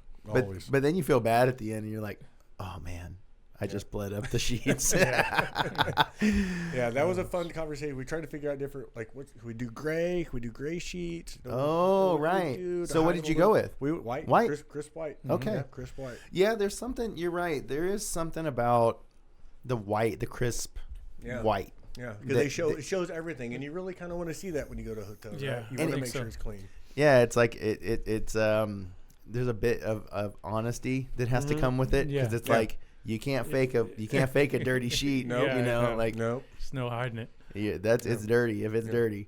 But yeah, like, so I mean, like, every after we go into all these prices, I don't find this crazy. I want to be cheap enough for anybody to stay with me and nice enough that nobody's wife is upset about staying there. That's kind of the goal. I want to be in that sweet spot. Those are some good checklists to knock off. Yeah, I think we've nailed it. I think we're right there. Yeah, for sure. Well, I mean, I really think that, if somebody was really wanting to, like, put it together, this is really easy. Yeah. It's really easy to figure out. Yeah, it's all automated. So you make a booking. If you book a same-day reservation, you're going to get that email within 5 minutes of your booking. You're going to get a confirmation email from me. And then right after that, you're going to get a check-in email. It's going to have your door code. It's going to have Wi-Fi info. It's going to have the code for I've got a laundry room and an ice machine and a bottle fill station on site. It's going to have the door codes for that. It's going to have the door code for the sauna. It's going to tell you information about their Wi-Fi password. Right. I have a digital guidebook too that's pretty cool. So that link is in your emails as well, and it's literally a digital guidebook. And you click through there, tell you. I have a map of all our favorite restaurants, bike shops, partner businesses like Fox. If you stay with me, Fox gives you a 30% discount at Fox. Oh, Fox store, clothing store. Yeah. It's a great one. The Hub gives you 10% off. Airship Coffee gives us 10% off. Meteor gives us 10% off. So all those discounts are hidden inside of our guidebook.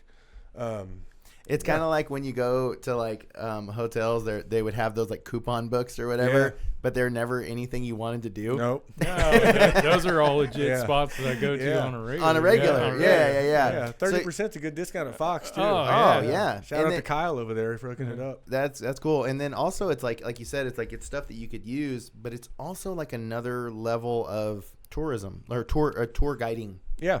You're like, hey, go here, use this. Go here, use this. Yeah, if you're in town, you've never been here before, and you're looking for a restaurant, and you see like Longhorn Steakhouse show up, or this place, the other place, or the Hub. You don't know what the Hub is, right? So I love the Hub. I think the Hub is the coolest place. I want to drive people all over the time. Yeah, get the frozen margarita. You'll change your world. There you go. That's our after ride spot with my wife. Every time her and I ride, we go there.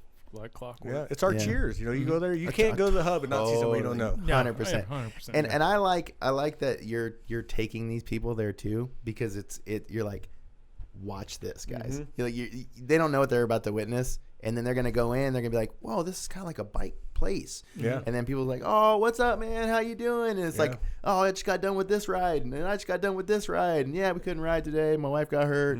It's like this whole community of bikers that they're all seeing, like, wait, you guys just hang out like this? And if you're hosting and they just see that half the people in there, and then they're just like, this is so cool, I'm moving here. I'm moving here. How many times have you heard that? Everybody. You start to look over there and they're scrolling on Zillow. They're looking, I'm moving here. That's so great. And it's just great that you get to, like, participate in this in a way that's, like, allowing you to, like, have income. Like, be a part of the scene and show people what this is all about and have fun. Dream job, maybe. I've had some few people tell me I figured out the secret of life. I'm not sure yet. I'm working on it, but it's cool. I think we have the coolest community in the world. I've lived in kind of mountain towns for 10, 15 years now. Right. I don't think there's a better example of a community. Like, there's some cool spots, and if snow sports are your number one sport, Arkansas is probably not the place for you, right? It's just not. Yeah. If cycling is your number one passion, there's not a better place on the planet to live. I truly believe that. And we've talked about it on other shows, man. It's like the argument of mountain bike capital of the world. It's not just about the trails. It's about the experience and things like this. And even just going around town. Yeah. Like, you know, there's stuff to fix your bike at Walmart. Yeah, You just pull up, and there's just everything is mountain biking. Mm-hmm. That's what makes it the mountain bike capital of the world. I can go down a black trail, and there could be a 3-year-old kid on a Strider bike 100 yards from me. You know, I can wave at him as I'm going down a jump or whatever, right? And we're both having the same level of fun on different levels of trails, and there's nowhere else you can do that. The progression here is what makes this place special, right? You got the progression from green trails all the way up to whatever you want to do, you can do here. Mm-hmm. Yeah. And we don't have that world's best trail. We don't have the longest trail, biggest climb, jump, coolest jump or coolest feature. Yeah. But we have the hands down best trail network in the world, bar none, and I truly believe that. Yeah, I do too. Yeah, I 100% believe that. You're Scott. You're good point on the people evaluating the trails and that just being the only marker of mountain bike capital. The infrastructure is kind of like your business model is kind of proof in this, because you're able to kind of connect all these dots for somebody for a weekend, and you're saying, you're talking about mountain towns. Like a lot of those mountain towns can only engage in this stuff during seasonal peaks. That's right. Here, I mean, we hardly turn off, right? I mean, I know we've had kind of a crappy winter, but people still been riding. Yeah. We had 2 days of freestyle and we had like 4 snow days. Yeah. Outside of that, so you're riding 300 days a year instead of 365. It's not that bad. Yeah. So I got a question. It's a tough one. So Bentonville, from what I understand, has been a little vocal about tourism and wet weather and riding during wet weather. Do you have any is there any specific details around that you go by as doing tours? I use FlowFeed, and there's a link on the website to FlowFeed as well. So there's a trails tab on there. Yes. So I link all the Oz Trails websites, everything else. That's right. And I send people to FlowFeed. Is that connected directly here? Yep. If you scroll down, there'll be a. Got it. Here we go. Okay. That's the route from the hotel downtown. Oh, okay. Got it. Yeah, there's FlowFeed. And then FlowFeed. Yep. Okay. Yep. Now Kohler's a little more like, I would say, private-esque. Mm-hmm. They will close stuff. Like Slaughter Pen, not necessarily, unless they're working on it.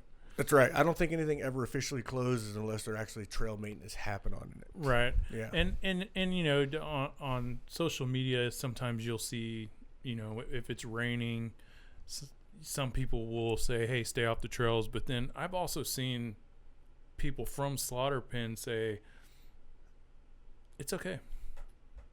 If you're out here, I don't know what your opinion is. It's just curious, because in San Diego, it's like, man, you will be castrated if you're messing up the trails on a rainy day. We do have Southern hospitality here, right? So they are a little nicer in their no, please. Yes. I'll be honest. About 2 weeks ago, we had that freestyle. About 2 weeks ago, 3 weeks ago or so, and I had a couple came in from Canada. They're just here for a couple of days. The weather shifted on them, and they were wanting to do a tour, and there's the only chance they had. So I took them out, and we tried to be real specific on what we chose and picked, right? And I dropped into Walter's Whistler. Right off that one hub, right? Yeah, okay. Just getting warmed up. We did Choo Choo. We did Choo Choo a couple times. It came up, and then we had Walter's Whistler. Going to screw down the bottom and make our way around. Yes. And the top of it was great. We rolled in, nothing sticking, just kind of pedal, a little gravelly, nothing sticking to the tires. Yeah. We got about halfway down there, and when you get that good snow and it just rolls and sucks all the snow off the grass. and you pick it up with it. Yeah, that's what we started doing with the dirt. They had a freestyle layer, and we just picked it up, and I was into it, and I felt terrible. I didn't mean to, we got off of it as soon as we could, and we I just tried to be as cautious, I'm not perfect. I've screwed some trails up, but I put some hours back in the trails too. Yeah. Right. Yeah. I think from a local standpoint, we get it, and we're not going to do it, but I'm more like kind of pointed toward people that come here from out of town, and they don't, the weather here is so bipolar. It'll say it's not going to rain, and then it rains, and vice versa. Yeah. But it seems like Slaughter Pen doesn't want to be discouraging to people about riding, right. and they're saying, hey, we got an infrastructure, we'll fix it. Yeah. I think that's right. They know people spend money to come here. They're traveling here. They're spending money at restaurants. They're spending money at hotels. They're shopping. You know, you don't want to discourage them because it rained. Now, we do have wet weather trails, and we have a lot of miles of wet weather trails. Sure. Like the back 40, you can ride in the pouring rain, and it's a blast. Yeah. And if you haven't rode in the rain as an adult, man, it makes you feel like a 10-year-old. It totally does. It is a good time. You're getting filthy dirty. And and you mentioned the back 40. I mean, that's one of the best, at least from Bentonville proximity, to get wet weather rides in. Yeah, absolutely. Yeah, and Kohler's got them too. Oscars and Esters are both, they reworked it. You know, after the tornado, they reworked Esters, and that's good. And it might change it's actually the dynamic. pretty fun. Yeah, Esters, it is. Yeah, it's fast and flowy now. But it might change the dynamic of it being wet Yeah. weather acceptable. Yeah. Or not, because like there's other you know, on that same token, Hobbs. Hobbs was wet weather. It got hit by the tornado. The new work will probably negate that. Yeah. Just by nature. And what is that trail over at Hobbs? The Loop Trail. Karst. Oh, Karst. Karst is one of my Loop, favorite trails. It's so pretty. So pretty. On you doing those tours, doing the where it touches the lake and goes along, boy. You get all the moss covered rocks sticking out. Boy. It's beautiful. Yeah. So good. It's so good. And being able to like tell the story of Arkansas riding through a guided ride, like there's some trails that just kind of scream Arkansas. You know, I think of Devil's Racetrack. Yeah. Racetrack. Is that what it is? Devil's Den, but Devil's Racetrack. Devil's Racetrack. Yeah. Just like that kind of like seeing all that. It's like this is Arkansas, dude. Like this is Arkansas. Yep. And I like that you're kind of you're showing people that in a real meaningful way. Thank you. Yeah. I truly enjoy it, and that's a great trail to bring up because that is a magical trail. If you hit that trail 3 days after a good run, it is perfect. The ground is dry enough. All the waterfalls are weeping, or all the rock walls are weeping. So you get waterfalls for you get 2 miles of waterfall just kind of weeping on you the whole time. Yeah. And it also kind of like keeps it a little cool. We're about to like get into like the real great rides. It's the early spring rides. Yep. It was 75 degrees out there today, boys. Oh, today was a ride day. We're encroaching on ride time. I think one of the days is 80 this week. Yeah. It's going to get warm. It's weird. I've got a ride tomorrow. I know this isn't going to go out, unfortunately. But, well, when this goes out, you all will have done that, right? Yeah. This lady reached out to me about 2 weeks ago. She's got a son named Memphis. He's 21 years old. He's been on the heart transplant since he was 1. So he's been on the list for 20 years. Oh. And I don't know exactly what disease he has, but he's got an enlarged heart. So he's got a really big chest cavity. He's a big boy. He's like 6'6", 200 pounds. He's a big boy. And he's going in for his heart transplant on Wednesday. And his mom reached out. They were wanting to book a couple cabins. And she was worried that they weren't right next to each other because he wanted to be nearby in case anything happened to him at night, stuff like that. Wow. And she broke down. So we started talking on the phone, and she immediately broke down and started crying. We started talking. So I calmed her down. I was like, what's going on? Tell me about it. And she's like, well, my son, I want to get him a room, and we want to come up here. He's going in for a heart transplant, and this is his wish before he goes on the table is going on a mountain bike ride in Bentonville. No. What? Yeah. That's his wish. So That's he actually did a Make-A-Wish when he was 9, and he didn't win, or he didn't get awarded that Make-A-Wish. However that process works.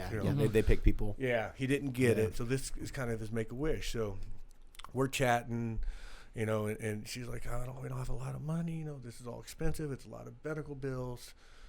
And I kind of got the story from her. So I put him, his name is Memphis. I put him in the bougie bike suite. Yeah. And I put his parents, his number 8. I put his parents in number 7 right next door to it.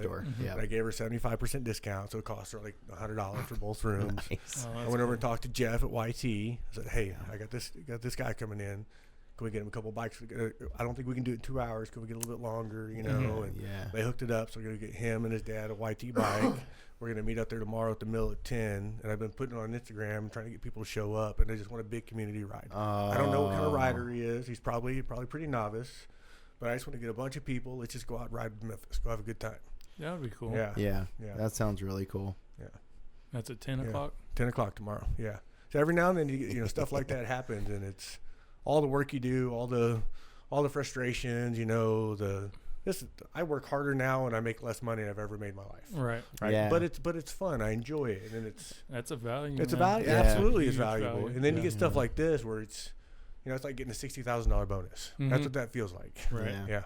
Because there's something that there's like not a value that can be placed on experience. No. Yeah. No. Not at all. And friendship. Like there's just some things that there's no monetary number that can be associated. No, and to put yourself, I spend a lot of time overseas. I've seen a lot of people don't get more Saturdays, right? So Yeah. I get a Saturday. I'm lucky. I know that. Yeah. Yeah. So you take these things for granted. All these days we get, these sunny days, 75 degree on March 10th. You take it for granted. There's people that never get those again, or they don't get to take advantage of those days, or they're stuck inside, or they don't get to do this, they don't get to do that. And we're all extremely fortunate. Yeah. Right. Yeah. Yeah. So so is he Memphis? Is he coming to Arkansas for the heart transplant? Like, and because I think that there's the hospital up here, the Mercy, is like really renowned for stuff like that. I believe so, and I think that's where he's going. Yeah. Okay. Yeah. Well, I know Little Rock. I don't know how old he is. You said 21. He's 21. Oh, it's Yeah. 21. Okay. Yeah. Little Rock's got a huge The children's. Yeah. Yeah, like one of the biggest in the country. But it's cool that he's, that somehow they were able to tie all this together. The mountain bike trip, the surgery, the bike in, like, dang. Yeah. Super neat. Yeah. I'm excited for it. It'll probably be a tearjerker tomorrow, but I'm excited for it. Yeah. But we were talking earlier about like the universe, like putting this in place. Mm-hmm. Kind of seems like it's working. Yeah. It's all been 2 weeks. So I talked about credit cards earlier, and it used to be the old Rainbow Drive-In. Yeah. Mm-hmm. I bought my bus there. So after I bought the motel, the bus was sitting there. It wasn't wrapped. It was just a white bus. No.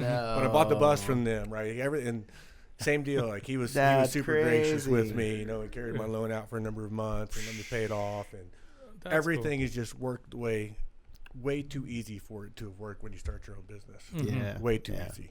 Yeah. Yeah. Good support from the city. Visit Bentonville is great. They send me stuff. They get influencers coming in. They'll put them with me for a couple of days. They'll put them with 21C for a couple of days. They split it up. The whole community is great. Chamber of Commerce is fantastic. I don't know if you guys work with them guys at all, but they're great. We have a Chamber of Commerce ride every Friday. I've heard of those. Yeah. Okay. What other municipality out there has a mountain bike? Yeah. One week it's a gravel ride, the next week it's a mountain bike ride, and it just goes back and forth Okay. every week. Okay. Yeah, I didn't know that. Yeah, the Oz cycling guys. Yeah. Ryan West and them. They run that. They sponsor that and take guys out. Okay. They do a good job. Nice. Yeah. Nice. It's just, man, like our Chamber of Commerce has a mountain bike ride every Friday. Yeah. Yeah, I gotta check that out. Yeah. I get clueless, but we get caught up in working so much. Sometimes you don't know what's going on. Yeah. It's hard to keep track of. Yeah, it's all the group rides. There's a new. I know. There's a new Instagram account called NWA Bike Calendar or NWA Calendar. I've seen that. Yeah. Yeah. They started to put together all different group rides and they share it out and it's all color coded. So like gravel's orange and mountain bike's red or whatever, and they share out the calendar. And I think I've seen it. I think I like that they kind of pull from different sectors. So it's like if you may not have been aware that there were other events going on, and they're kind of trying to be that kind of collective, for events and scheduling. So it's really neat. It's hard to do. I tried. I attempted for about a month to try and track all the group rides and put them out in a format that people can actually digest and find. Yeah, and it's difficult. It's a full. it becomes a full task. It does, which is why I think them having just like a singular page that does that, and that's the function of it. It makes sense. I think so too. Yeah. Too. So we touched on it a little bit.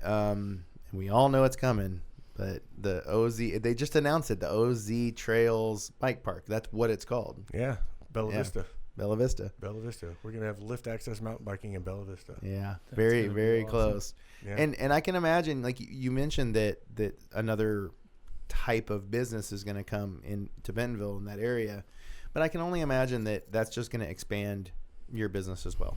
Yeah, I think we have 4 or 5 new hotels this year, right? You have the Motto, the Compton downtown. You have the new hotel on the Walmart campus. They have their own hotel there too. Yep.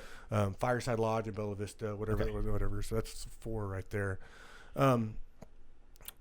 Fireside is kind of competition to me. We're very similar models, but the others, they're not so much. You know, they're $200 a night more than I am. Yeah, they're a little more expensive, different type of clientele, less curated experience. Yeah, less curated experience, but very still nice rooms, very nice rooms. Yeah, They're going after a different group of people altogether. Totally. But all these hotels coming in, it's going to drive people to search hotels, right?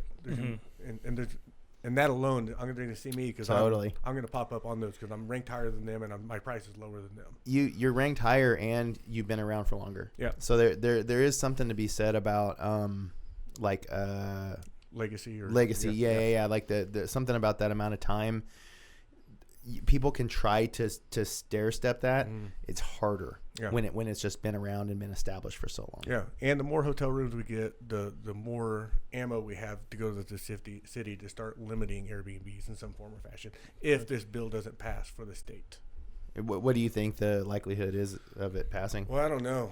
I really don't. And so when I sent this letter in to the city, I outlined 50 other outdoor recreation centric cities in North America and in America that are tourist driven, and of those 50 cities, only one other city has no regulations on short-term rentals, and that was Santa Fe.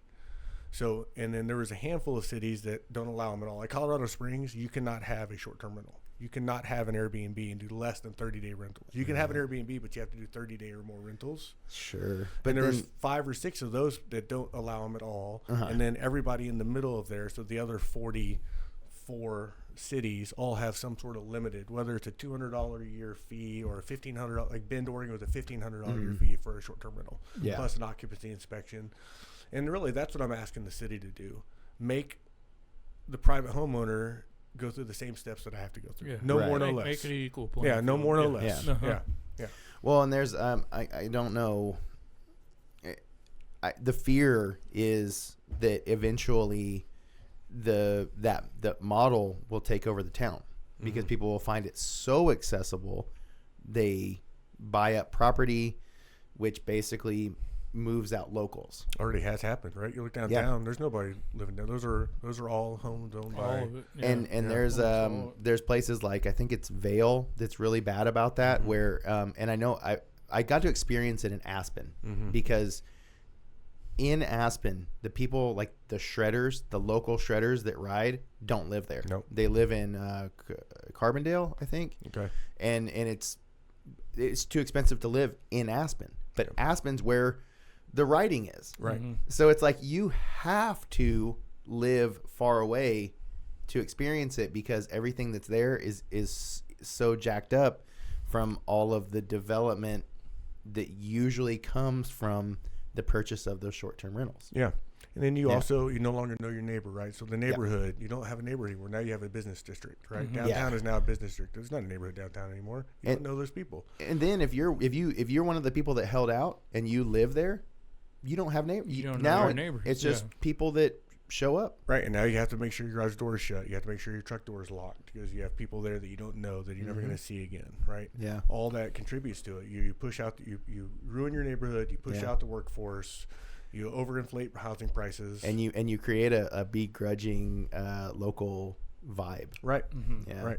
Scott, do you remember the couple that whenever we stayed in PB, and there was that couple next door behind us, the lady that was kept. We used to live on the bay, and the house next door to us was an Airbnb. So every weekend we experienced it. Yeah. Well, that's funny.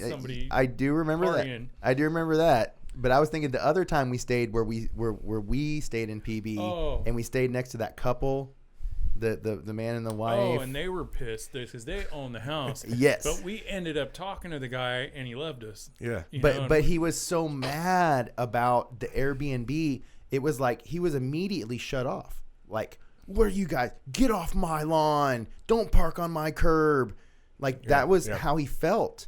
And then we got to talking to him and he's like, oh, you guys are normal. Okay. Yeah, you guys are all right. Yeah. And we started talking cars. And we had like an old Volkswagen or something. And it was cool. But it's not against the individual Airbnb traveler, right? It's on a micro level, they're probably all wonderful people, the vast majority. But on a macro level, you don't know the people that are staying next door to you anymore. Yeah, and then the locals, get upset with that. Right. And then they're fighting the city, and then it's this whole, we've lost our city. Our city has no identity anymore.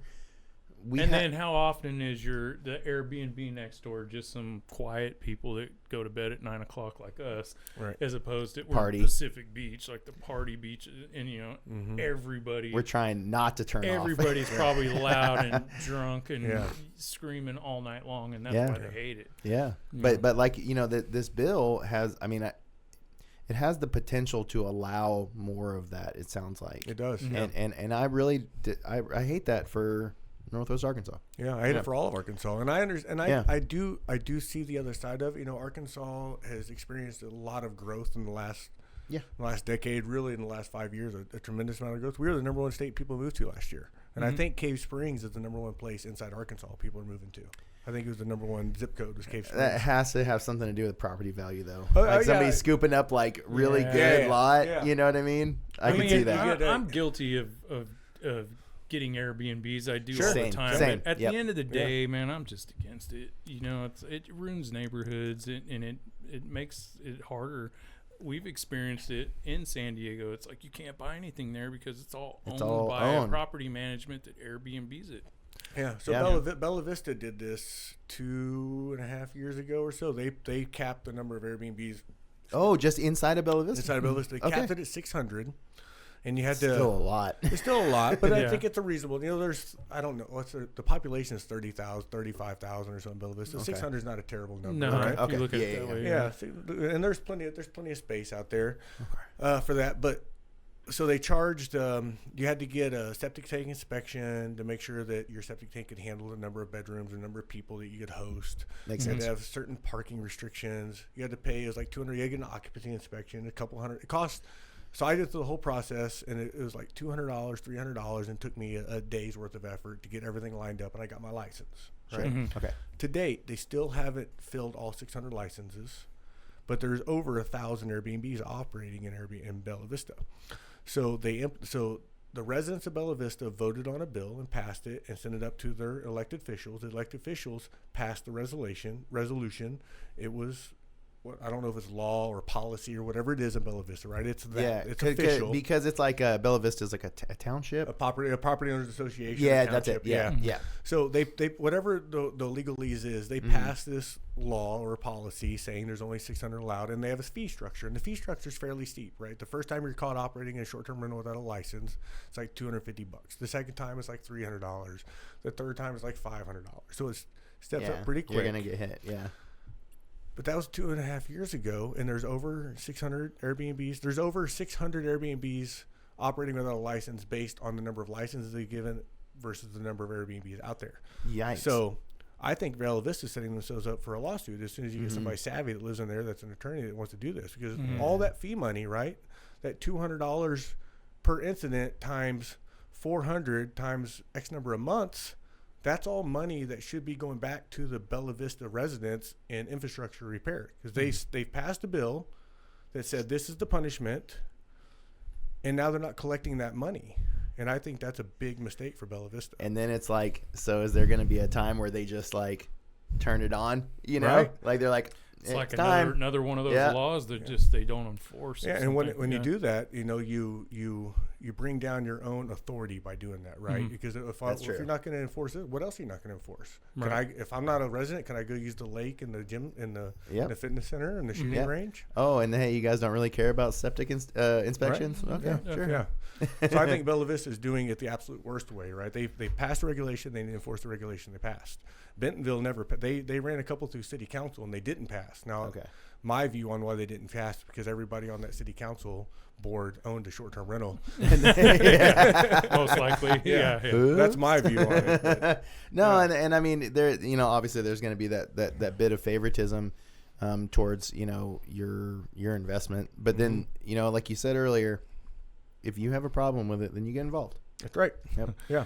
That's why dry counties are dry counties. Yeah, right. Because they own some kind of pay to be a member in our bar, like a private something. bar. Yeah. They own the private bar. Mina was that. So I went Yeah. down. Oh so yeah, I was talking trying about Mina. I was trying to. So we got a bike park in Bella Vista coming, right? Yeah, It's going to that's open right. next year. Next spring, year, spring that's of right. 26. Did you guys go to the open house by chance? No, I didn't know there was one. Yeah, just a couple days ago they had an open house. That little artistry house that kind of sits over there by that little visitor center right off the highway there. Yeah. There's that little rock log cabin house. I always want to go in that place. They let us go in there. And they had pictures all up of what it's going to be. It's going to be a legit little bike park. Yeah, they're going to have a great little village, main lodge, lift going up, 22 miles of trails, I believe. There's going to be some hiking and green trails in there, but the majority of trails I saw on the map were blacks. Okay. So it's going to be legit. It's going to be legit. a tough place. Okay. Yeah. It's not crazy big, but you got plenty of fun. Yeah. And then now we have Mina, right? So, yeah, absolutely. Mina, I believe they've passed the draft resolution for 3 lifts and 100 miles of trails. I think that's where it's currently officially sitting. Okay, less. Yeah, that's kind of interesting because I kind of expected that Mina would harbor more mileage. 100 miles. It was always 100. So the options they put out, they put out 5 lifts, 100 miles, 3 lifts, 100 miles, and no lifts. Utilize shuttle service and some X number of trails. Right. Okay. And then they approved because it's national forest land, and state forest land and national forest land. Yeah. So they did a draft approval of the 3 lifts and 100 miles of trails, and from there it can get upgraded or downgraded.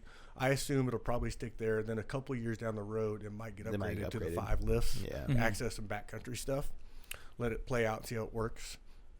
That's super exciting, right? So Arkansas is going to have 2 year-round lift access bike parks, right? And Mina's going to be legit. There's 1,400 feet of elevation gain. Yeah. Right. 1,400 feet of vert. So that's as big as any Colorado bike park you want to find. Yeah. Yeah, and you're going to have it 365 days a year. So the off season is about to get demolished. Yeah.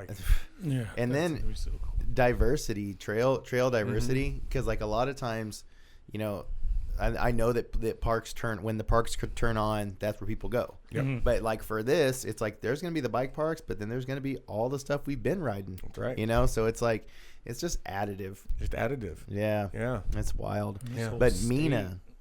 This whole state's going to be a bike park. Yeah. Before we know it. I was down in Hot Springs. We went down to the horse races a couple weeks ago. Had Hot Springs. Man, we had a good time. Northwoods? We had so much fun. Yeah, we didn't Northwoods, ride bikes. We didn't even take a bike. But we had a blast. We did horse racing all The horse day. races are it's pretty rad. Yeah, it was a really good time. It's pretty rad. But man, there's some great elevation down there in Hot Springs. I've heard. Yeah. I've heard. Great elevation down there. Yeah. Mina's really interesting. So I was attempting to open a bike in Mina. Oh, okay. Second location. Yep. I picked out a property, talked to a property, a very similar place to mine. Okay. Very similar layout. I can do the same type concept. Keep the vibe. Yeah. Same big backyard space, 12 RV spots, about 9 rooms. Yeah. Bike shop on site, the whole 9 yards. I couldn't find anybody to pull off the remodel job in that area.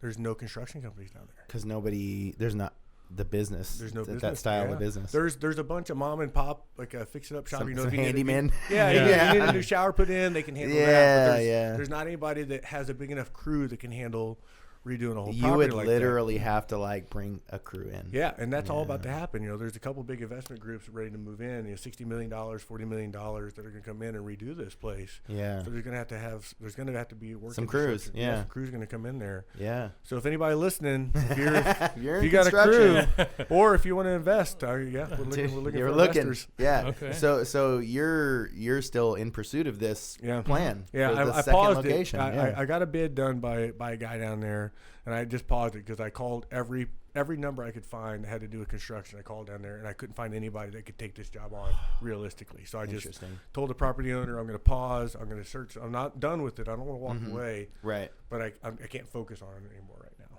That's interesting. Yeah. So it might take for some big money coming in there, and then to really start redoing a whole bunch of buildings to get some construction crews flowing into Mina for it to start to happen. What size crew do you need? Like, do you have any kind of like rough idea?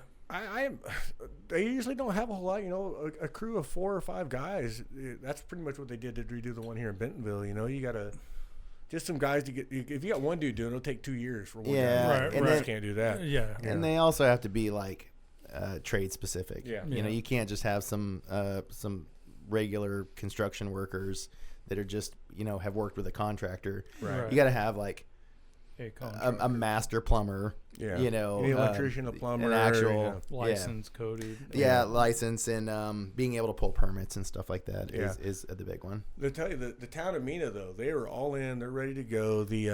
That's interesting. Good the to hear. Mayor, Good the to hear. mayor's got an e-bike. Everybody on the fire crew's got an e-bike. Yeah, they're ready to rock. They're ready. They're ready to rock. And there's a handful of trails down there already that are. I heard. Yeah. I saw some videos on Yeah. that. Yeah, Annika had the video where Anderson followed Annika down. Yeah, and that was pretty cool to see. They're fun. It's a pretty town.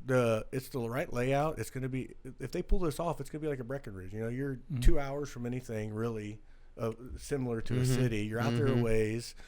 But you're gonna have this awesome little mountain town, and the Wachita River runs right through there. Wachita hiking trail runs right through there. Yeah, And it's a cool little getaway from locals. Yeah. Hey, let's go to Mina. Like 2.5 hours, right? 2.5 hours. Yeah, and just let's go for the weekend. I mean, I think people already are kind of doing this a little bit with places like Ponca or I don't know, Howler to maybe like a lesser extent, but Horseshoe Canyon now too. Horseshoe Canyon, great point. Another place that's in development right now that it's just coming. Just coming, and they're trying to make the Buffalo a national monument. I believe is last I heard. Yeah, but they're getting a lot of pushback from locals. Yeah. Because the fear of change.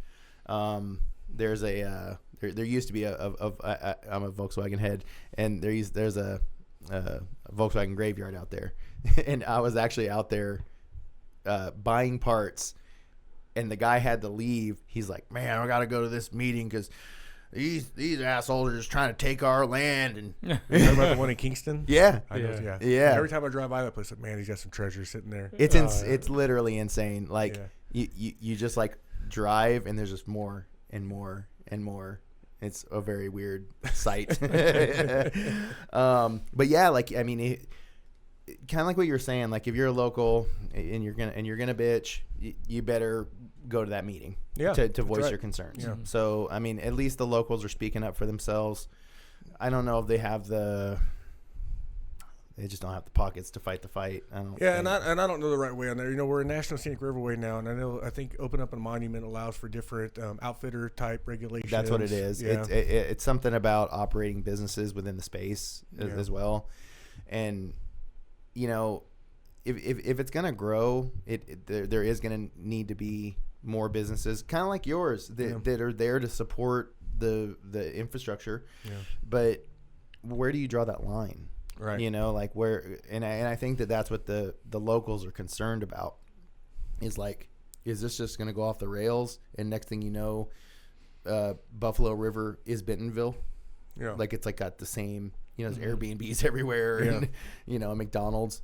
And I mean, Buffalo Outdoor Center, they pretty much own everything up and down that river right now. They do a fantastic job. I have zero complaints about it. But but they do that already. Yeah. Yeah. And but for Mina, they're pretty much all in, right? Yeah, they're all in. The whole town is. And they have to be, because that's a dying town. Otherwise, that'll completely. I mean, them guys. Everybody, if you own a home there, you're gonna make money on it right away. Yeah. And to know that growth is like coming like that. That's for investment, like that's huge. Yeah, and it's not as cheap as you think down there already. It's about Bella Vista. People know already. It's about Bella Vista prices for homes down there. Interesting. Yeah. And it's probably not as good. No. It's got potential. It's got potential. Yeah. That's funny. They need a crew down there for each house. That's how I got on Mina. Yeah, that's right. I went down there, and there's one little steakhouse, and I went down, and I was doing my research. Right, I walked the property. I was kind of building my remodel plan. Yeah, and I ordered me an old fashioned, and like, oh, okay, well, we were at Dry Canyon last week, so now we're not anymore. So you got to fill out this. You got to be a private club member. You got to be a member. Yeah. And then the next time I went down, they didn't have that anymore, so it's progressed really quickly. So it was a dry county in that short time. Yeah, like 2 weeks. It went from a dry county to that's great. Yeah, so. But then it's like they're probably like welcoming this. I can only imagine. Yeah. There's a little coffee shop there called Wachita Coffee Shop or something like that. Wachita Roasters. Okay, it's beautiful. It is one of the coolest coffee shops I've been in everywhere. They did a fantastic job remodeling it. And that just kind of gives you an idea of what the whole city looks like. When you drive down the main street, it looks like one of these old facade, Western type town facades. Okay. Yeah. It's got the right look. It's got the right main street. You're going to come from the bike park right downtown, about 2 miles, right through downtown Mina. They have all the bars and restaurants right there. Yeah. Yeah, that place is gonna blow up. It is. I want to go. You're 4 hours from Dallas. I think you're 4 hours from Dallas, 3 hours from Bentonville, a couple 2 hours from Little Rock, hour and a half from Fort Smith. Mm-hmm. Yeah.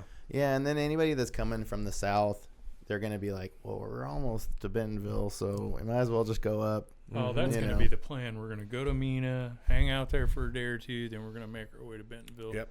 Before you know it, you end up playing in like a week. Then you circle. Then you go over to Tulsa, and then work your way down to Dallas. That's Yeah. Turkey Mountain. Shout out Turkey Mountain. You know, they do a good job there too. Yeah, that's right. And they're growing too. They're building. They are. And it just like before you know it, like it's everywhere. Like I mean, like I will say, our skate community is very upset because the amount of just ride like facility, right? Facilities make it to where you can engage in these activities, and mountain bike is just giving. It's just giving, and I think it's because the potential, the unseen potential is seen now. You have places like Bentonville that have opened the box, saying, hey, here's what we can do. If you do this is what can happen, and the proof becomes in the pudding. Yeah. And you start to see, I mean, we see it. How many businesses do we see in Bentonville that are flourishing as bike-centric businesses? Not only that, they've changed the whole health concept and idea of a whole region. That's a good point. I grew up around here, and I left at 18 years old because I didn't want anything to do with part of the country. Right? It's unhealthy. There's nothing to do. There's no future. There's no outlook. You just see there's nothing to go for you. Right. So you move to the coast. You go explore a little bit. That's right. I couldn't believe I moved back to this area when I did, and I couldn't be happier that I did.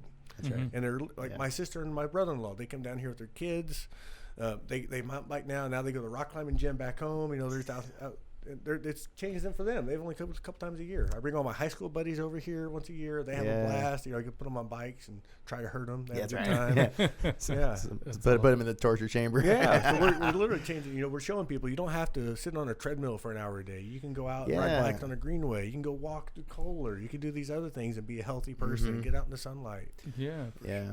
And I think that we, you know, that's a great point about the health aspect of it, because I think that somehow it's become normalized to be healthy, and like that's cool. You know, like there wasn't like you know, like you said before this boom, there wasn't anything that was kind of like screaming like, hey, live a healthy lifestyle. Do something that is healthy around here. You know, and mountain biking, kind of cycling as a core is giving that. And then it's also has like all these like added and like ancillary benefits to it, where mental health, camaraderie, community. It feels like it just goes on. Yeah. I think COVID got a lot of people outside, you know, and you know, a lot of people went back inside, but true. You know, a lot of people that weren't outside as much or stayed outside. Or stay outside. Sold a lot of bikes in 2020, didn't we? We did. A lot. We're still trying to sell them. Still trying to sell them. But at the same time, like we're getting it. I can't remember who talked about this. I want to say Mahala, my dude, but it's something about, you know, even though the bike industry is in decline, it's still at its highest point that it's ever been. So you can say that it's going through a lull, but I would actually argue it's more of a wave. So you have a high point, but that just because you're going into like the swell, that lower point is coming off of a big wave. So it just feels like you're falling far. It was a fringe sport for so long, and now you see, you know, Toyota car commercials have mountain bike racks on their commercials, riding a mountain bike on the back of it, and you see it everywhere. You see it everywhere. So cycling in general just grew so much from getting people outside. Because we couldn't do anything at that time. And I also think that there. I mean, I want to say it was, like the 2000. From 2010 on is when bikes started getting more fitted. You started getting more like making a bike for a certain body, and that being a norm. And I think that's something that's been really revolutionary to people getting into bikes. Because I just remember being on a bike in like 2001 on a mountain bike, and it was just a bike. There wasn't like a large or a small or whatever, and it was just like that's the bike that is that bike, and it kind of sucked. Yeah. Like I remember doing Kessler in 2001, and there was one trail, and I walked half of it because the bike just wasn't capable. Yeah. Mm-hmm. And now we have capable machines. We have e-bikes, gravel bikes, that are suited for the environment that we have here. Yep. You know, and yeah, it's just growing this place in a way that I don't think anybody really would have expected. I don't think so either. And you know, we've had such good brands like YT. They are such good community partners. Mm-hmm. Talk about a brand coming in and immediately making a staple for themselves and setting themselves up as like immediately, right? Like the Meteor has kind of been the gravel headquarters of Bentonville. You go there, you're going to go gravel ride, you go to the Meteor. You're going to find where to go. You're going to meet some people. You're going to go mountain biking, you go to YT. They'll make you a coffee. They'll pour you a beer. You walk Send around, you out on a bike. Get out of here. Send you out. Yep. With some people. Yeah. You know, now Ari's bringing in a experience center. They're going to be in the Peloton building. Oh, and I was wondering where they were going to go. Yeah.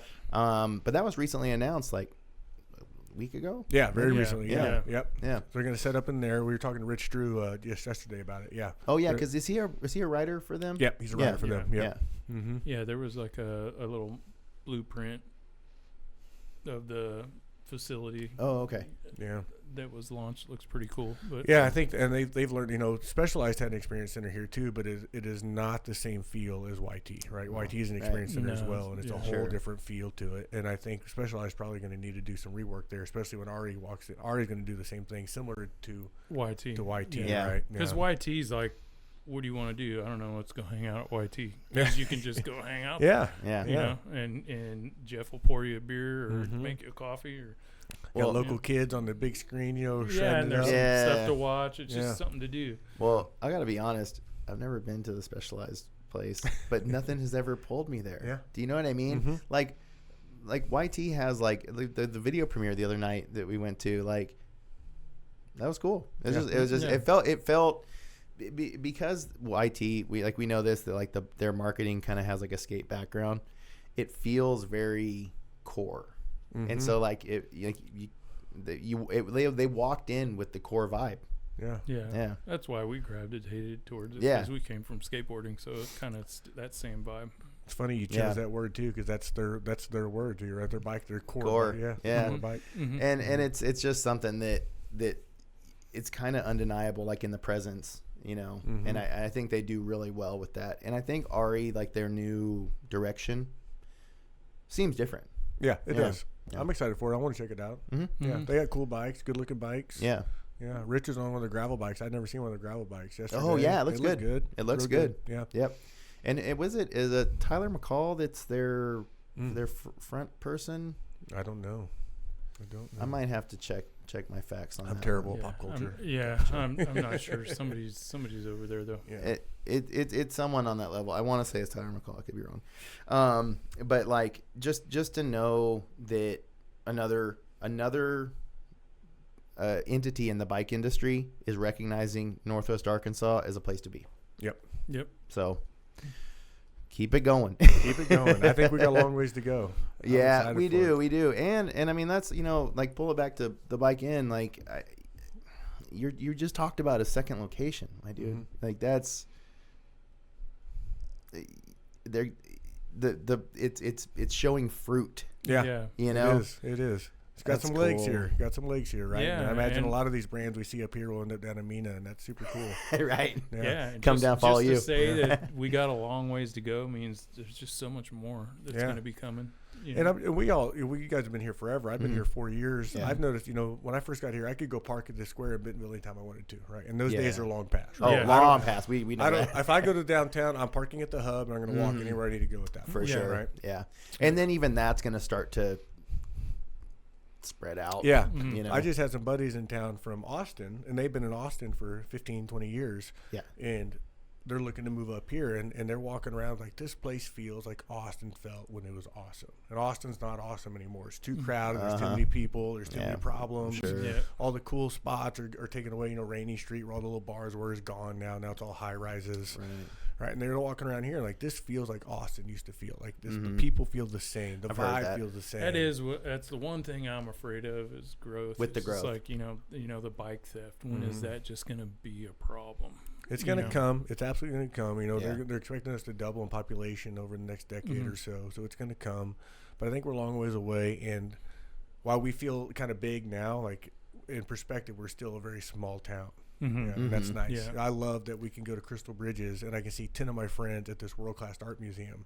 Right, that's cool. That's cool.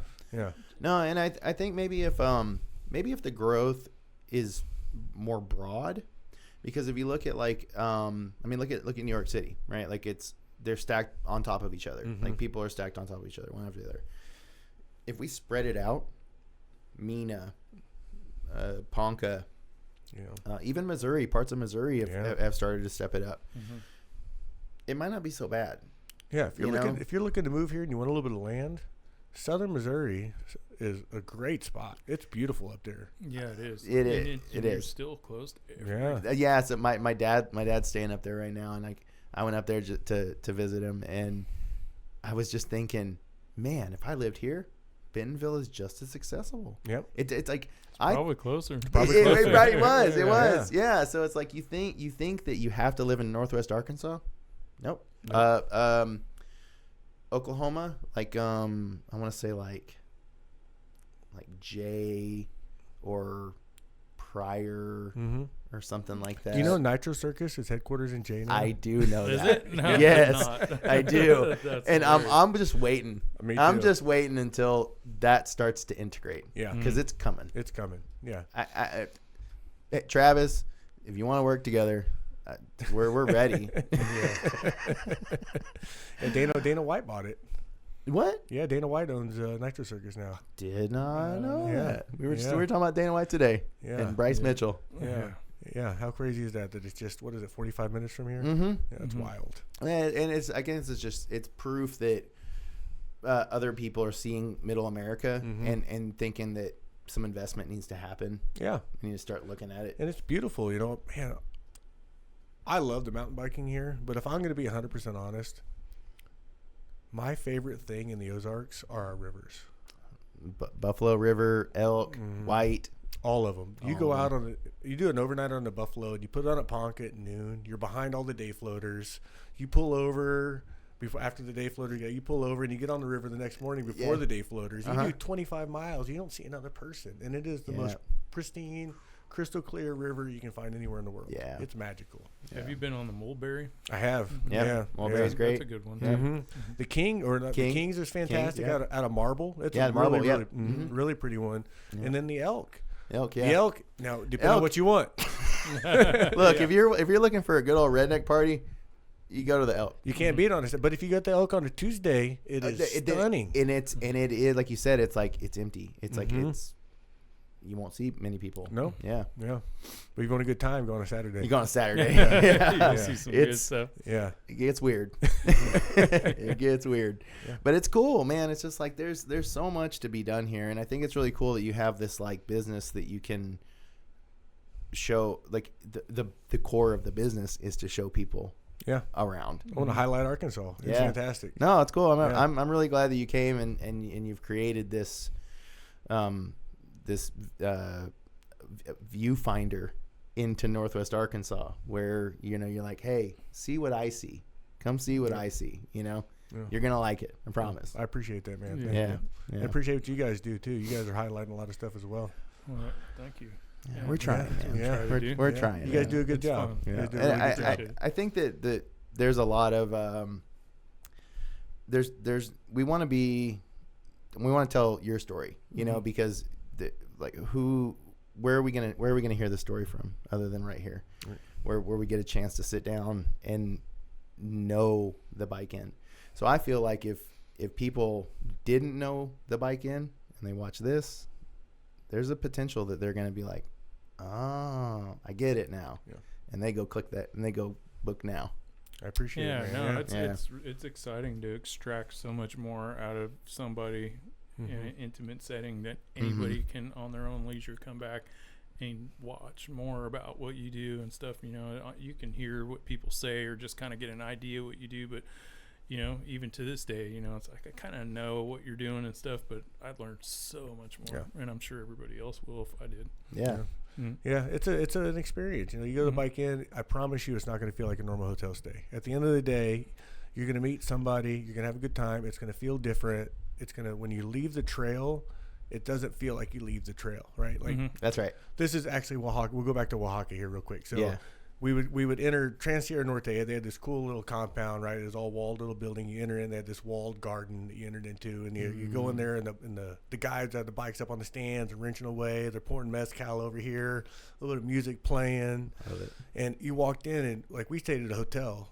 Like it was a nice hotel. They put us all up in this hotel, but we were the mountain bikers at the hotel, so we're the odd ones out, right? And when you enter through that gate, you're entering into your world, and it felt like your world when you entered into that gate. Yeah, you knew it, right? And you wanted immediately the whole vibe came up immediately, and that's what I want to do for you at the Bike Inn, right? If you go stay at the Holiday Inn or the Airbnb downtown, right? Like it's just you're going to go to a house, right? There might be a bike wash station there. There might be something. There's a couple pictures on the wall, but that's it, right? You come stay at my place, you're going to be mountain biking while you sleep. It's like while you have breakfast. When we're road tripping, we don't want to feel awkward walking our bikes across the lobby, like and it's awkward. You know what I mean? Yeah. So right now I'm working on I call it BOA. Gosh, I don't even remember what it stands for. BOA. I just sent this email out. But there's a whole my competition is Airbnb, the biggest hotel or the biggest lodging provider in the world. Right. VRBO, the second biggest lodging provider in the world. Yeah. Hilton, Holiday Inn. Those are my competition, right? And I don't, my marketing budget is like, it's minuscule compared to theirs, right? Yeah. And that's the hurdle of a boutique hotel owner is that marketing budget. Because, you know, if you go to Sedona, right? Sedona doesn't have 20 Holiday Inns like we have here, right? There, it's a little bit easier, but here I have to compete against all the big brands. So I'm trying to create a network of similar outdoor recreation focused boutique properties around the country where we all advertise for each other, right? And just to have a page on my website where if you're going to, we'll just have a list of them, right? These are all the other properties that are independent, and by having external links to each other's property, it helps our SEO, helps our search optimization. We're supporting each other, and we're trying to gap that bridge between the bigger conglomerates. And it doesn't cost us anything to do that, right? We share each other's Facebook posts, we share each other's Instagram posts, we put each other on our website, and my customers are their customers and vice versa. I actually, when I was doing some research into the skiing and snowboarding information, and the snow parks have actually done something very similar to that, where so I guess in Vail, and there's another Vail Resorts and another company, kind of like they call it a duopoly, but everybody that sits outside of that has basically said, hey, let's create our own network of ski and snowboard lodges that we can send people to, right? And it's more of a curated experience. These are places that are kind of off the radar. You might not go. Everybody goes to Vail, but nobody goes to New Hampshire, you know. But there's a snow park, a park there that I didn't know about until I watched that thing. I was like, oh, well, didn't know that, you know. And then they're saying, hey, we can send you on a whole experience journey of, you don't come to New Hampshire next time you go somewhere else, and it's not Vail, and you're not standing in the long lines, the overcrowded nonsense, and you're actually finding something cooler. Because you go to these boutiques. You know, they're always more fun experience. There always are. Oh, they are. BOA, Boutique Outdoor Alliance. That's it. I knew boutique was in there. Boutique Outdoor Alliance. So we went up to Branson, and we stayed at what was the Arky Hotel? Okay. Branson. It's an old roadside motel. Yeah, I'm going up there soon. Yeah, super cool little spot. It's always more fun to stay at those. Yeah, it really is. People like the vibe. The energy's always really good. Yeah, I like that stuff too. For sure. Yeah. Man, dude, we've hit the 2-hour mark, and we covered a lot of ground, man. We did. That was a fun one.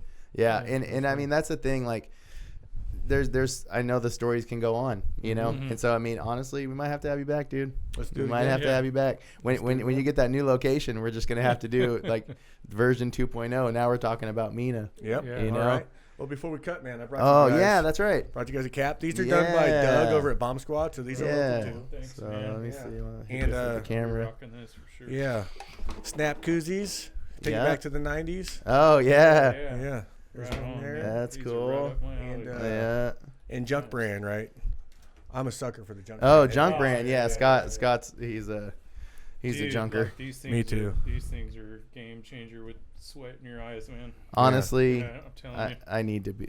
This might indoctrinate me. They're great. I don't wear a helmet without one now. And most of mine are Women of Oz, and they're pink, and I love them. Yeah, right. Yeah. Like, I still wear.